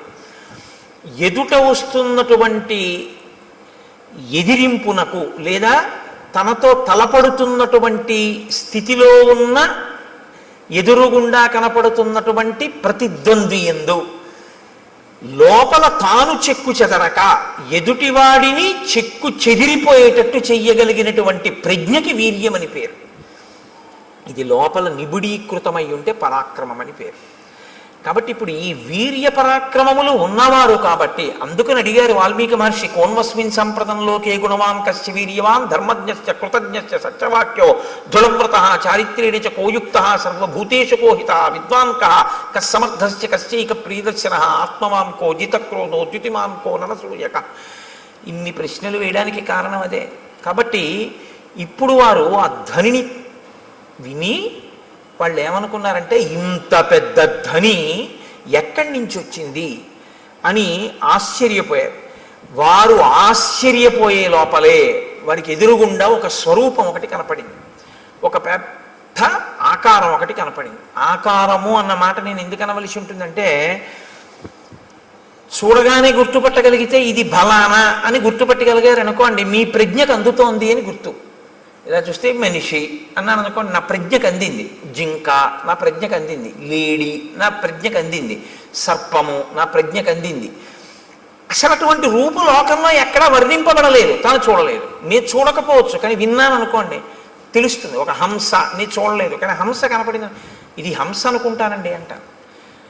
మళ్ళీ ఇదో విచిత్రం తెలుసా అండి, నామం ఉంటే రూపం ఉంటుంది, రూపం ఉంటే నామం ఉంటుంది, నామం రూపం కలిస్తే మాయ అవుతుంది. అదే విచిత్రం. శంకర భగవత్పాదుల యొక్క ప్రతిపాదన అంతా దీని మీదే ఆధారపడింది. నామం ఉంటే రూపం ఉంటుంది, రూపం ఉంటే నామం ఉంటుంది. కోటేశ్వరరావు గారు అన్నారనుకోండి, మీకు వెంటనే నా రూపం మీ మనసులో అలా లీలగా కదులుతుంది. చూస్తున్నారుగా చాలా రోజుల నుంచి. కోటేశ్వరరావు అనబడేటప్పటికీ నేను ఇలా వస్తూ ఉంటే ఆ కోటేశ్వరరావు వస్తున్నారు అంటారు. అంటే నా రూపాన్ని నామంతో గుర్తిస్తారు. అలా ఇంకోళ్ళు వస్తున్నారు అనుకోండి, కోటేశ్వరరావు వచ్చారా అండి అన్నారనుకోండి ఎవరైనా కొత్త వాళ్ళ, ఆయన కాదండి రాలేదంటారు. నామము రూపము పక్క పక్కనే ఉంటాయి. కుండ అన్నాను అనుకోండి, కుండ ఎలా ఉంటుందో మీకు వెంటనే మనసు చూపిస్తుంది, ప్రొజెక్ట్ చేస్తుంది. అసలు నిజానికి మీరు పెట్టిన పేరు మీరు చూపించిన పదార్థము రెండు అసత్యాలు. దాన్ని కుండ అనకుండా కర్ర అని కొత్తగా పేరెడుతున్నానన్నా దానికి ఏం అభ్యంతరం ఏమి ఉండదు. రెండు, అది మట్టి యొక్క వికారం, అది అసలు నిజానికి దాని సత్యం అది కాదు. సరే, ఇప్పుడు నేను మళ్ళీ శాంకర సిద్ధాంతం మాయాది కాదు కానీ నామరూపములు అదొక గమ్మత్తు. కాబట్టి మనసుకి ఉండేటటువంటి పరిమితి ఏమిటంటే, తను వినన్నా ఉండాలి, తను చూసన్నా ఉండాలి. విని కానీ చూసి కానీ ఉంటే ప్రాణిని గుర్తిస్తుంది. ఇప్పుడు రామలక్ష్మణులు ఇద్దరు ఏమిటి అలా ఉన్నాడన్నారు అనుకోండి, రామలక్ష్మణులు కూడా ఎన్నడూ ఊహించలేదన్నమాట. అటువంటి ప్రాణి ఒకటి లోకంలో ఉంటుంది అని రామలక్ష్మణులు ఊహించలేదు. వీళ్ళిద్దరు ఎటువంటి వాళ్ళు, వంచులకము కూస్తోందని చెప్పగలిగిన వాళ్ళు. పిట్ట అరుపుకి మనం ఎంత తేలిగ్గా చెప్తామో కాకి అరుస్తోందని రామలక్ష్మణులు అరణ్యంలో పిట్టల కోటలు అంత బాగా చెప్తారు. అన్ని మృగాలు చెప్తారు వాళ్ళు. అటువంటి వాళ్ళు ఆ ఎదురుగుండా ఉన్న ప్రాణిని గుర్తించలేకపోయారు. ఇది విరూపము అన్న పేరు. అంటే అసలు ఎవరు ఊహించనంత వికృతంగా ఉంటుంది. కాబట్టి ఇప్పుడు అది మనసుకి ఖేదము కల్పించవచ్చు, ఒక్కొక్కసారి ఉల్లాసమును కల్పించవచ్చు, రంజకత్వం ఉంటే అందులో. కాబట్టి ఇప్పుడు వాళ్ళిద్దరూ దూరంగా ఉన్న ప్రాణి వంక చూశారు. వెంటనే మహర్షి ఏం చేస్తారంటే దాన్ని ముక్కలు కింద విరవకుండా చూపించేస్తారు. అది ప్రజ్ఞ, కవి యొక్క ప్రజ్ఞ మీరు చూడాలి. ఎందుకో తెలుసా అండి, ఆయన రాముడి కళ్ళల్లోంచి ఘంటం కదులుతుంది. ఇప్పుడు రాముడు చూస్తున్నాడు, రాముడు చూసేటప్పుడు ఆ చూపు చకచక నడిచేస్తుంది అంతే. ఎలా చూశాడు అన్నది పైనుంచి కింద వరకు ఆ ప్రాణి ఎంత విచిత్రంగా ఉందో చూస్తారు. అంతేగాని సగం చెప్పి మళ్ళీ ఎటో చూసి చెట్టు చెప్పి మళ్ళీ ఇది చెప్పి అలా ఉండదు. ఆ రచనలో ప్రజ్ఞ. వాల్మీకి మహర్షి ఘంటం రాముడి కన్నులను బట్టి కదులుతోంది. ఇప్పుడు ఆయన రాముడిలో ప్రకాయ ప్రవేశం చేసి ఆ ఎదురుగుండా ఉన్నటువంటి రాక్షసుణ్ణి చూసి ఘంటాన్ని కదుపుతున్నారు. మీరు శ్రీరామాయణాన్ని బహుభంగిమల చూడవలసి ఉంటుంది. ఎందుకంటే వాల్మీకి మహర్షి తరువాత కవులకు ఆదర్శం అయ్యారు. కాళిదాసాది మహాకవులు కూడా వాల్మీకి మహర్షినే అనుసరించారు.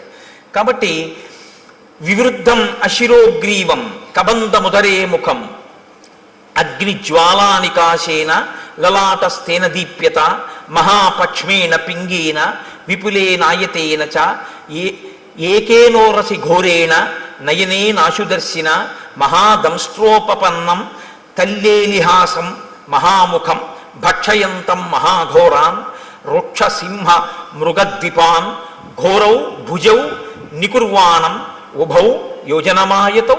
ఆయన ఘోరే భుజౌ వికుర్వాణం. ఆ ఉన్నటువంటి ఎదురుగుండా ఉన్న ప్రాణి ఎలా ఉన్నాడంటే తల లేదు. తల లేకపోతే బీభత్సంగా ఉంటుంది. అది ఆ ప్రాణి ఏం చేస్తుందంటే మీకు బీభత్స రసాన్ని ఉద్భుతం చేస్తుంది మా లోపల నుంచి. ఎదురుగుండా ఉన్న ప్రాణి తలకాయతో ఉందనుకోండి పర్వాలేదు, ఓ చెయ్యి లేకపోతే మీరు చూడడం కొంచెం తేలిక, ఒక కాలు పోతే మీరు చూడడం తేలిక.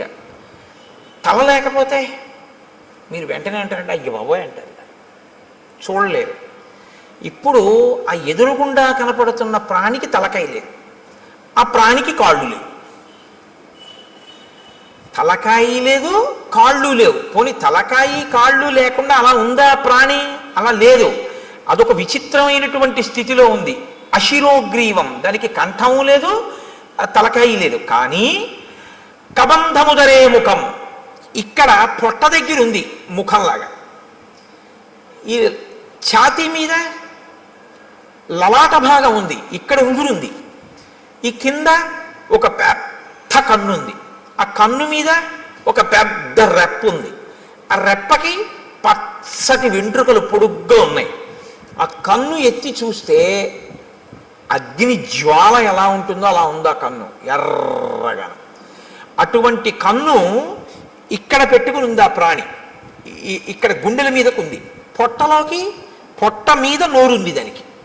దానికి కాళ్ళు లేవు కాబట్టి అది కదలలేదు, అది అలా కూర్చుని ఉంది. కానీ దానికి యోజనం దూరం వరకు వెళ్ళగలిగినటువంటి దీర్ఘబాహువులు ఉన్నాయి. ఇప్పుడు అది ఏం చేస్తోందంటే ఎంత దూరమైనా సరే దానికి ఉన్నటువంటి కళ్ళతో చూస్తూ ఉంటుంది. నయనే నాశుదర్శిన అంటే ఒక్క కన్నే అయినా ఎంత దూరమైనా అది చూడగలదు కానీ లేచి వెళ్ళలేదు, గమనం లేదు. దానికి గమనం లేదు కాబట్టి అది ఏం చేస్తుందంటే చెయ్యి చాపుతుంది, చాపి తడుగుతుంది ఇలాగా. అంటే అది ఎటిళ్ళిందో ఇలా తడుగుతుంది, తడివి పట్టుకుంటుంది. అది ఏనుగు కానివ్వండి, పులి కానీ, సింహం కానీ ఏదైనా సరే పట్టుకోగలిగినటువంటి చేతులు దానివి. ఎంత దూరం? ఇక్కడి నుంచి ఒక యోజనం దూరం వరకు ఉంటాయి చేతులు, దాంతో పట్టుకుంటుంది. పట్టుకుని ఈడుస్తుంది ఆ ప్రాణుల్ని. ఆ ఈడ్చి ఆ ఆకర్షంతం వికర్షంతం అనేకాన్ మృగయూధపాన్ స్థితమావృత్య పంధానం తయోర్భ్రాతోహో ప్రపన్నయోహో. అది వాటిని పట్టుకుని ఈడుస్తుంది ఇలాగా. అది నిజంగా మహర్షి ఒక లైవ్ టెలికాస్ట్ అండి. అది నిజంగా అద్భుతం.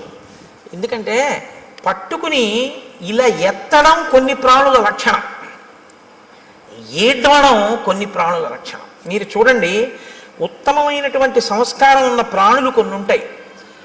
చాలా ఉత్తమ సంస్కారం ఉన్న ప్రాణులు అని గుర్తేమిటో తెలుసా అండి? చేతితో పట్టుకుని ఎత్తి తింటాయి. అవి లోకంలో 1 మనుష్యుడు, 2 కోతి, 3 ఏనుగు. వేదంలో మంత్రాన్ని నేను చెప్తున్నాను ఇప్పుడు మీకు చెప్పేది. చాలా ఉత్తమ సంస్కారంతో ఈశ్వరుడు సృష్టించిన ప్రాణి అని గుర్తేమిటంటే చేతితో తింటుంది. ఏనుగు ఎత్తి తొండంతో నోట్లో పెట్టుకుంటుంది, కోతి అరటిపండుని ఎత్తి నోట్లో పెట్టుకుంటుంది, మనిషి పదార్థాన్ని ఎత్తి చేత్తో తింటాడు. ఈడ్చి తినేటటువంటివి, క్రౌర్యం ఉన్నటువంటివి ఈడ్చి తీసుకెళ్తాయి. ఒక పులి ఉందనుకోండి, ఓ జింకని కొట్టి ఆ పంజాతో పట్టుకుని, నోటితో పట్టుకుని భూమి మీద ఈడుస్తూ తీసుకెళ్తుంది. ఈడ్చి తీసుకెళ్ళి అది నెత్తురోడిపోతూ బాధపడిపోతూ ఆ దెబ్బకి నెత్తురోడిపోయి అరుస్తుంటే ఈడ్చుకుంటూ తీసుకెళ్ళి కింద పెట్టి తన పంజా కింద తొక్కి పెట్టి నోటితో పీకుతుంది మాంసఖండాన్ని. అది క్రౌర్యానికి పరాకాష్ఠ. సాత్విక బుద్ధికి పరాకాష్ఠ ఏమిటంటే చేతితో ఎత్తి తినడం అనేటటువంటి అలవాటు ఉంటుంది. మహర్షి అంటున్నారు ఆకర్షంతం వికర్షంతం, పట్టి ఈడుస్తాడు అన్నాడు. అక్కడ పట్టి అలా ఎత్తి ఇలా తేడు, ఇలా ఈడుస్తూ ఉంటాడు. ఎందుకనంటే ఏడ్చడంలో ఉంది ఆ పైశాచిక భావన, ఆ క్రౌర్యం ఉంది అందులో. అంటే అసలు ఉండడమే విచిత్రం, ఆ తినడమూ విచిత్రం. అంటే ఎంత క్రౌర్యం కలిగినటువంటి ప్రాణో, ఎంత విచిత్రమైన ప్రాణో మీరు ఊహించవలసి ఉంటుంది. ఇంత ఘోరంగా అయినటువంటి స్వరూపం ఎలా వచ్చింది, ఎందుకు వచ్చిందన్న ఆలోచన ఒకటి మీకు వెంటనే రావాలి. ఇది చాలా ప్రధానం రామాయణంలో. అది ఎందుకు వచ్చింది అన్నది మీరు తెలుసుకుంటే అలా మనం రాకుండా ఉండడానికి అవకాశం దొరుకుతుంది కదా. అందుకని ఇప్పుడు దాని వంక చూశారు ఇద్దరు. చూసేటప్పటికి అది వీళ్ళిద్దరిని పట్టుకుని ఇద్దరిని ఈడ్చేసింది దగ్గరికి. ఈడ్చేసి మీరు నాకు ఈశ్వరుడు ఇచ్చిన ఆహారం తినేస్తా అని నోట్లో పడేసుకోవాలి కదా. మనకైతే ఇక్కడ, దానికి ఇక్కడే. కాబట్టి ఆ ఈడ్చి తెచ్చి లోపల పడేసుకోవడానికి సిద్ధపడుతోంది. వెంటనే లక్ష్మణుడు అన్నాడు, అన్నయ్య దీన్ని మనం ఉపేక్షించకూడదు, ఈ ప్రాణిని మనం చంపకూడదు అన్నాడు. నిజంగా శ్రీరామాయణం ధర్మశాస్త్రం అద్భుతం. అందుకు మహర్షి ప్రతి చిన్న విషయాన్ని కూడా రచనలో చూపిస్తారు. నిశ్చేష్టానాం వధో రాజన్ కుచ్చితో జగతీపతే క్రతు మధ్యోపనీతానాం పశూనాం ఇవ రాఘవ. లక్ష్మణుడు అంటున్నాడు, కదలిక లేని ప్రాణిని చంపకూడదు. ఎందుకంటే అది పారిపోవడానికి అవకాశం ఏది? పారిపోవడానికో, విన్నిచ్చి పారిపోవడానికో, నీ మీద కలియబడ్డానికో దానికి అవకాశం ఉంటే నీ వీరత్వం చంపాలి. కదలలేని దాన్ని చంపడం ఏంటి? బళి మా బావ బల్యమ్ము చేబూని పుల్లాకు తూట్లుగా పొడవలేదే అన్నట్టు కదలలేని ప్రాణిని చంపడం ఏంటి? కాబట్టి అన్నయ్య మనం చంపకూడదు దీన్ని. ఎంత ధర్మం అండి. ఇంకోడైతే ఈ ధర్మం కదూ కాపాడింది, అందుకు కాదు అన్నాడు మారీచుడు. రామో విగ్రహవాన్ ధర్మ అన్నాడు. అప్పుడు కూడా ఇలా ఉన్నాడు బాబా. ఇదేమిటి అంటే బుద్ధి వెంటనే స్వస్థతను తప్పి చంపేవతల వారేద్దాం అనరు వాళ్ళు. బాగా ఆలోచిస్తారు, ప్రతి దాన్ని ధర్మం కోణంలో చూస్తారు. అక్కడ ఎవరున్నారండి చంపేస్తే? చంపేశారనుకోండి ఇద్దరు కలిసి, పోన్లే అన్నయ్య ఎవరు చూడొచ్చారు అనొచ్చు. కాదు, ఎవరు చూడొచ్చారనరో, చూడవలసిన వాడు చూడకపోవడం అన్నది ఎలా జరుగుతుందంటారు వాళ్ళు. ఇది ధర్మావలంబనకి కారణం. ధర్మమూర్తిగా ఎందుకు ఉండగలుగుతాడు ఒక వ్యక్తి అంటే, నేను ఎలా తప్పుకుంటానండి, ఈశ్వరుడు ఎప్పుడూ చూస్తూ ఉంటాడు కదా అంటాడు. నేను ఒకవేళ తప్పు చేస్తే ఈశ్వరుడు యొక్క సన్నిధానంలోనే నేను తప్పు చేయాలి తప్ప ఈశ్వరుడు చూడకుండా నేను తప్పు చేయడం కుదరదు. ఆయన ఎప్పుడూ చూస్తూ ఉంటాడంటాడు. ఎప్పుడూ చూస్తున్నాడు వాడు అన్నవాడు చాలా తప్పులు చెయ్యలేడు. చాలా అన్నమాట నేను ఎందుకన్నానో తెలుసా అండి? ఏ తప్పు చెయ్యలేడని ముందే అనడం చాలా కష్టం. కొంత మార్పు అన్నది వస్తుంది ఎప్పుడంటే చాలా తప్పులు చేయలేడు, తర్వాత ఏ తప్పు చేయలేడు. కాబట్టి రాముడు ధర్మమూర్తిగా ఎందుకు ఉండగలడు ఎప్పుడు అంటే, ధర్మం అనేటటువంటిది తాను అనుష్ఠిస్తున్నానో లేదో అనేటటువంటిది వృక్షములు దేవతా స్వరూపంగా చూస్తున్నాయని రాముడు నమ్ముతాడు. మనం అంటే నాలాంటి వాడైతే ఏమంటాడంటే ఎవరు చూడొచ్చారంట. ఇదే తేడా. ఇది అలవాటు చేసుకోవడం ధర్మానికి పునాదిరాయి. ఇది నిలబడాలి. ఇది నిలబడితే మార్పు వస్తుంది మనసులో. కాబట్టి నిశ్చేష్టానాం వధోరాజన్ కుచ్చితో జగతీపతే. ఓ జగతీపతి రామా, మనం స్థాణువుగా కదలలేని వాడిని చంపకూడదు. కాబట్టి ఇతను తన నోట్లో మన్ని పడేసుకునేటట్టు ఉన్నాడు. కాబట్టి ఈ రెండు బాహువులని తరిగేద్దాం. ఇతని శక్తి బాహువులే. ఎందుకని? దమనం లేదు, కదలలేడు. నోటితో కరవలేడు, ఎందుకంటే పొట్టకుంది నోరు. బోర్లా పడుకుని కరిచి పట్టుకోగలిగినటువంటి శక్తి లేదు. కానీ చేతులతో మాత్రం తడిమి పట్టుకుంటాడు. కాబట్టి చేతులు నరికేస్తే వీడు ఉన్నా ఒకటే, ఊడిపోయినా ఒకటే. అక్కడతో వీడు కూడా చచ్చిపోతాడు. ఎందుకంటే ఆహారం లేదు ప్రాణానికి. ఆహారం లేకపోతే ప్రాణము నిలబడదు, శోషించిపోయి పడిపోతుంది. మనం చంపక్కర్లేదు. వీడి యొక్క బలం ఎక్కడుందో దాన్ని తుంచేద్దాం. దాన్ని మాత్రం ఎందుకు తుంచాలి? మన్ని పట్టుకున్నాడు కాబట్టి, మన్ని ఇప్పుడు నోట్లో పడేస్తాడు కాబట్టి బాహువులు తుంచేద్దాం. కాబట్టి దక్షిణం బాహుం అసక్తామసినా తతః చిచ్ఛేద రామో వేగేన సవ్యం వీరస్తు లక్ష్మణ. రాముడు కుడి భుజాన్ని నరికేశాడు, లక్ష్మణుడు ఎడమ భుజాన్ని నరికేశాడు. రెండు చేతులు ఊడి కింద పడిపోయాయి. కింద పడిపోగానే అతను చాలా సంతోషపడిపోయాడు. ఇది విచిత్రం రామాయణంలో. చాలా సంతోషపడి అన్నాడు, ఓ నేను ఎదురు చూసిన సంఘటన జరిగింది. ఇన్నాళ్ళు ఈ రెండు చేతులు నరికేవాడి కోసమే తడిమి పట్టుకుంటున్నాను, ఇవాళ వీటిని నరికేవాడు దొరికాడు. ఎవరు మీ ఇద్దరు అన్నాడు. అంటే వాళ్ళు నోర్ము నీకు మేం చెప్పడం ఏంటి అనరు. అది విచిత్రం. ఇది వినయం. వాళ్ళు ఎవరు అడగనివ్వండి, శూర్పణఖ అడిగినా చెప్తారు, ఎవరు అడిగినా చెప్తారు, ఎంత అందంగా అలాగని అనవసరమైనటువంటి చోట దీర్ఘంగా మాట్లాడరు. సమయాన్ని ఎంత పొదుపుగా వాడి మాట్లాడతారంటే ఎక్కడ ఎంతవరకు అవసరమో, ఏది అవతల ప్రాణికి చెప్పవలసి ఉంటుందో అక్కడ వరకే చెప్తారు తప్ప అదే పనిగా సొదపెట్టి అర్థం లేకుండా మాట్లాడడం ఉన్నది ఉండదు. అందుకే నేను మీతో మనవి చేస్తున్నాను, శ్రీరామాయణం మీరు బాగా చదివితే మాట్లాడడంలో ప్రజ్ఞ మీకు వస్తుంది. ఎవరితో ఎలా మాట్లాడాలి, ఎంత మాట్లాడాలి, ఇవి బాగా అలవాటు అవుతుంది. అసలు మనిషి పాడైపోయేది అందుకే కదండి, అక్కర్లేని మాటలన్నీ మాట్లాడడం వల్లే పాడైపోతుంటాడు. కాబట్టి అయమిక్ష్వాకుదాయాదో రామో నామ జనైశ్రుత అస్యై వారజం విద్ధి భ్రాతరం మాంచ లక్ష్మణం. నేను అయమిక్ష్వాకుదాయాదో రామో నామ జనైశ్రుత, ఈయన మా అన్నగారు రామచంద్రమూర్తి. అస్యై వావరజం విద్ధి, నేను ఆయన తమ్ముణ్ణి, భ్రాతరం అంచ లక్ష్మణం, నేను ఆయన తమ్ముణ్ణి, నన్ను లక్ష్మణుడు అంటారు. అస్య దేవ ప్రభావస్య వసతో విజనీవని రక్షసాపహృతా పత్ని యామిచ్చంతా విహాగతౌ. మా అన్నగారి పత్ని, నా వదిన గారైనటువంటి తల్లిని ఒక రాక్షసుడు అపహరించాడు. ఆవిడ్ని వెతుక్కుంటూ మేము ఈ అడవిలో తిరుగుతున్నాం. నువ్వెందుకు ఇలా ఉన్నావు అని అడిగాడు. ఇప్పుడు తామెవరో సత్యం చెప్పి నువ్వెవరు, అంతేగాని కైకమ్మ, దశరథుడు, వరాలు అయిన చోట కాంచోట అన్ని చోట్ల వాళ్ళు మాట్లాడరు. ఇప్పుడు ఆయన అన్నాడు, పురారామ మహాబాహో మహాబల పరాక్రమ రూపమాసీన్మమాచింత్యం త్రిషు లోకేషు విశ్రుతం యథా సోమస్య శక్రస్య సూర్యస్య చ యథా వపుః. ఎంత అందంగా మాట్లాడాడు. రెండు చేతులు తెగిపోయిన తర్వాత అన్నాడు, రామా మహాబాహో, గొప్ప చేతులున్నవాడా, ఈ చేతులు నరికినవాడా, మహాబల పరాక్రమ, గొప్ప బలపరాక్రమములు ఉన్నవాడా, నేను ఒకప్పుడు చాలా అందమైనటువంటి వాణ్ణి, 3 లోకములలో నా అంత అందగాడు లేడు. యథా సోమస్య శక్రస్య, సోముడి అందం ఎటువంటిదో, శక్రుడు అంటే ఇంద్రుడి యొక్క అందం ఎటువంటిదో, సూర్యుని యొక్క తేజస్సు ఎటువంటిదో అటువంటి శరీరము కలిగినటువంటి వాణ్ణి నేను. అంటే శరీరమునకు అందము, శరీరమునకు కాంతి అన్నీ ఉన్నవాడు. అందుకని అటువంటి ఉపమానాలు వేశారు.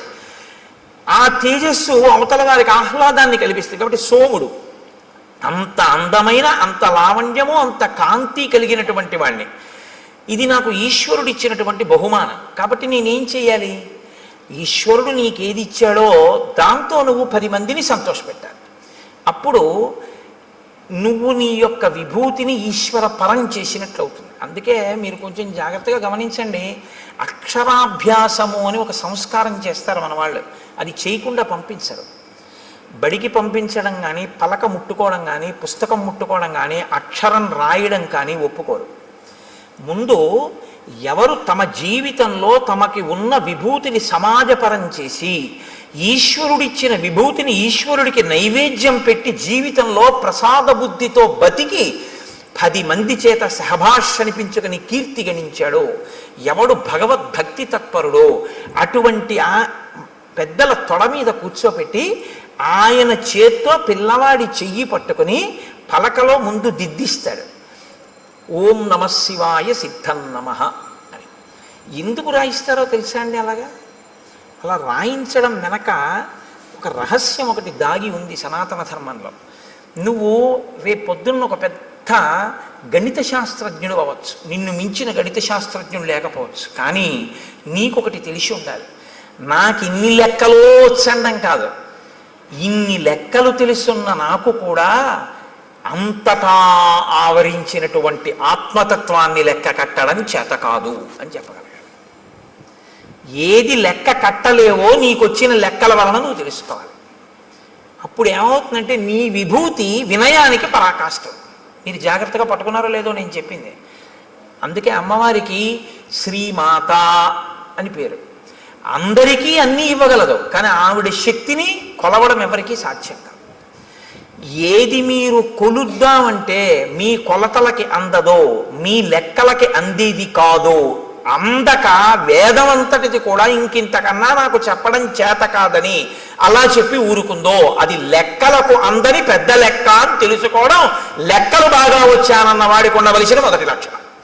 బాగా లెక్కలు వచ్చిన వాడికి ఏం తెలియాలంటే ఇది నా లెక్కకి అందదని తెలిసి ఉండాలి.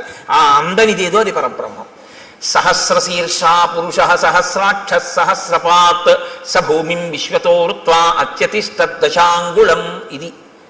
ఇది బాగా అర్థం అవ్వాలని గణిత శాస్త్రజ్ఞుడు అయ్యాడు. ఈ బ్రహ్మాండములన్నీ ఎంతవరకు ఉన్నాయని నువ్వు ఊహ చేస్తున్నావో, ఎందుకంటే నీ కంటికి అందవు, ఏదో నువ్వు లెక్క కట్టావు, కాంతి వేగం, శబ్ద వేగము, ధ్వని వేగము, ఇలాగా ఈ వేగంతో కొలిస్తే ఎంతవరకు ఉన్నాయని నువ్వు అనుకుంటున్నావో అంతకన్నా ఒక 10 అంగుళాల పై వరకు ఈశ్వరుడు ఉన్నాడు. నువ్వు చూపుకి ఎంత శక్తి ఉందనుకుంటున్నావు? ఒక రాడార్ పెట్టారనుకోండి సముద్రపుటొడ్డున కొండ మీద, ఆ రాడార్ తిరగడానికి ఓ లెక్క కడతారు. అది తిరుగుతున్నప్పుడు సముద్రం లోపల ఉన్న ఓడలకి ఇక్కడ నౌకాశ్రమం ఉన్నది అన్న, నౌకాశ్రయం ఉన్నది అన్న సూచన తెలియడం కోసం ఇక్కడి నుంచి ఇక్కడ వరకు ఇలా తిరగాలి అని. మీరు విశాఖపట్నం లాంటి ఊళ్ళకి వెడితే రాత్రి వేళ కొండ నుంచి ఒక్కసారి ఆకాశంలో అలా తిరుగుతుంటుంది ఆ లైట్ హౌస్. దానికి ఒక లెక్క కడతారు.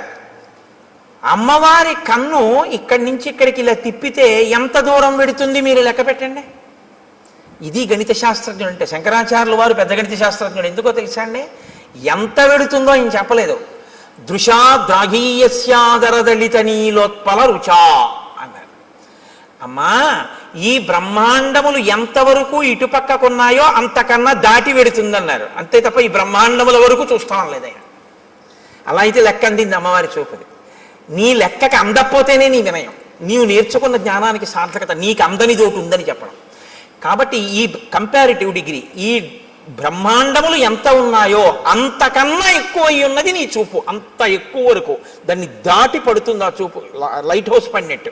కాబట్టి దృశా ద్రాఘీయస్యాదరదళిత నీలోత్పల రుచా దవీయాంసం దీనం స్నపయ కృపయా మమపి శివే. అది శంకర భగవత్పాదులంటే. మహానుభావుడు. అందుకే శంకర జయంతి చేసుకోకపోతే కృతజ్ఞత అన్నాను నేను.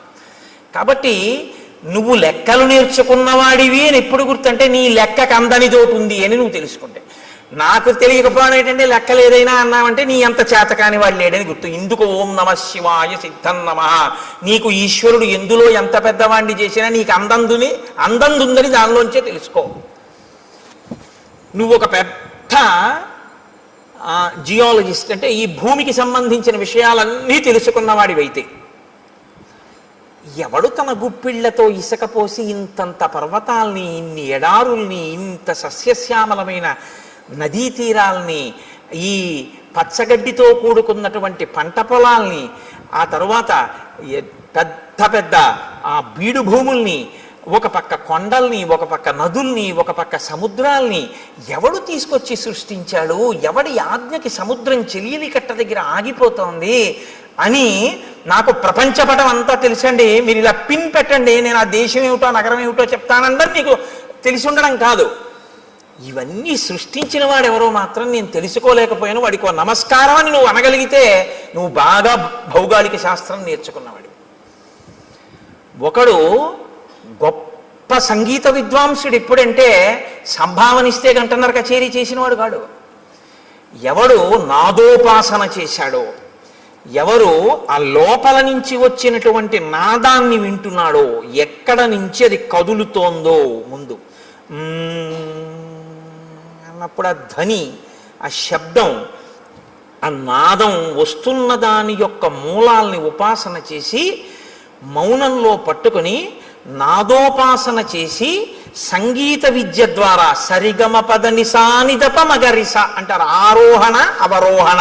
అవరోహణ అంటే కింద పడిపోవడం, ఈ ఈశ్వరుడి నుంచి విడిపోయి అజ్ఞానంలోకి రావడం. ఆరోహణ అంటే పైకెక్కి మళ్ళీ సాలోకి వెళ్ళిపోవడం ఈశ్వరుడి దగ్గరికి. మళ్ళీ సంగీతాన్నే పట్టుకుని కింద పడ్డవాడు సంగీతంతో మళ్ళీ పైకెక్కి సాలోకి కలిసిపోవడం, ఈశ్వరుల్లో కలిసిపోవడం. ఈ నాదోపాసన చేసిన వాడు ఎవడున్నాడో వాడు సద్గురువు అయి నిలబడిపోతాడు. అందుకే త్యాగరాజు గారు ఎవరో అని మీరు అన్నారనుకోండి, సంగీత విద్వాంసుడు అనకూడదు, సద్గురు త్యాగరాజస్వామి అనాలి. శ్యామశాస్త్రి గారు ఎవరో అన్నారనుకోండి, సద్గురు శ్యామశాస్త్రి అనవలసి ఉంటుంది. అలాగే దీక్షితర్ వారు ఎవరో అని మీరు అన్నారనుకోండి, సద్గురు దీక్షితర్ వారు అనవలసి ఉంటుంది. వారు సద్గురువులు. ఎందుకంటే వారు నాదోపాసన చేసి నాదోపాసన ద్వారా బ్రహ్మమును చేరిపోయారు వారు. ఇప్పుడు వారి సంగీతం ఎందుకు పనికొచ్చిందంటే ఎవరు మనకి సంభావన ఇస్తారు, కచేరీకి వెడదాం, డబ్బులు తెచ్చుకుందాం అనడానికి పనికి రాలేదు. అంటే అలా వెళ్ళడం తప్పని నేనేమంటలేదు. కానీ అది ఎందుకు పనికి రావాలి అంటే నాదోపాసన అన్నది ఈశ్వరుణ్ణి చేరడానికి పనికి రావాలి. ఇప్పుడు అలా పనికొచ్చింది అనుకోండి, మీకు అలా పనికొచ్చినటువంటి ఉత్తర క్షణంలో ఈశ్వరుడు మీకు ఇచ్చిన విభూతి మీకు అందని దాన్ని అందుకోవడానికి పనికొచ్చేదే తప్ప అమ్ముకోవడానికి పనికొచ్చేది కాదు. మీకు ఒక కవనం వచ్చనుకోండి, మీకు గొప్పగా ఒక పద్యం చెప్పడం వచ్చనుకోండి, అది ఈశ్వరుడు గురించి చెప్పగలగాలి, 10 మందికి పనికొచ్చేది చెప్పాలి. అందుకే హరినామస్తుతి చేయు కావ్యము సువర్ణాంభోజి హంసావళి సురుజిభ్రాజితమై మానస సరస్ఫూర్తిని వెలుంగొందు అంటారు పోతన గారు. హరినామమును చెప్పినటువంటి సాహిత్యం ఏదుందో అది మానస సరోవరం. ప్రజ్ఞ ఉంది కదా అని పనికి మాలిన కవిత్వాలన్నీ చెప్పారనుకోండి, అవి కాలగర్భంలో నశించిపోతాయి, ఇంకోటి సమయాన్ని పాడు చేస్తాయి అంతే. అప్పుడు అది ఎందుకు పనికొచ్చింది? భ్రష్టత్వానికి పనికొచ్చింది ఆ కవిత్వం. దానివల్ల ఉపయోగం ఏమైనా ఉంటుందా అంటే నక్కీరుడి అహంకారంలో ఉంటుందంతే ఆ కవిత్వం. కాబట్టి ఏది నీ యందు బాగా ప్రకాశించిందో దాన్ని బాగా పట్టుకుని నాకు ఇది తెలియదు, ఆ తెలియనిదేదో ఇది తెలియదని తెలుసుకోవడానికి నాకు తెలుసున్నది పనికొచ్చింది అన్నవాడెవడో వాడు విద్వాంసుడు, వాడు పండితుడు. పండితుడు అన్న మాట ఎవరికి వర్తిస్తుందో తెలుసా అండి? పద్యాలు చెప్పేవాడికి కాదు. పండాహ అంటే జ్ఞానం. ఈశ్వరుణ్ణి నమ్మి ప్రతిరోజు భక్తితో అనుష్ఠించి నడిచేవాడెవరో ఆయనకి పండితుడని పేరు. అందుకే పోతన గారు సహజ పండితుడు అంటారు. కాబట్టి ఈ స్థితిని ఉరే నాన్న నువ్వు పొందాలి తప్ప నువ్వు ఏదో ఒక పెద్ద ఇంజనీరువై లంచాలు పుచ్చుకుని 3వ రోజు పడిపోయే బ్రిడ్జి కట్టకూడదు. నువ్వు ఒక పెద్ద గణిత శాస్త్రజ్ఞుడివై నాకు అన్నీ తెలిసిన అహంకరించి మట్టిలో కలిసిపోకూడదు. నీకు ఈశ్వరుడు నిన్ను గొప్ప విద్యాధికుణ్ణి చేసి దానితో పాటుగా పండితుణ్ణి చెయ్యాలి. అంటే దాన్నే అడ్డుపెట్టి నువ్వు ఈశ్వరుణ్ణి చేరుకునే ప్రయత్నం చెయ్యాలి. నేను మీకు ఒక ఉదాహరణ చెప్తాను. నాకు ఆ డాక్టర్ గారి పేరు జ్ఞాపకం లేదు, కానీ నేను లలితమ్మ గురించి ఉపన్యాసాలు చెప్పేటప్పుడు తరచూ కోట్ చేస్తుంటాను.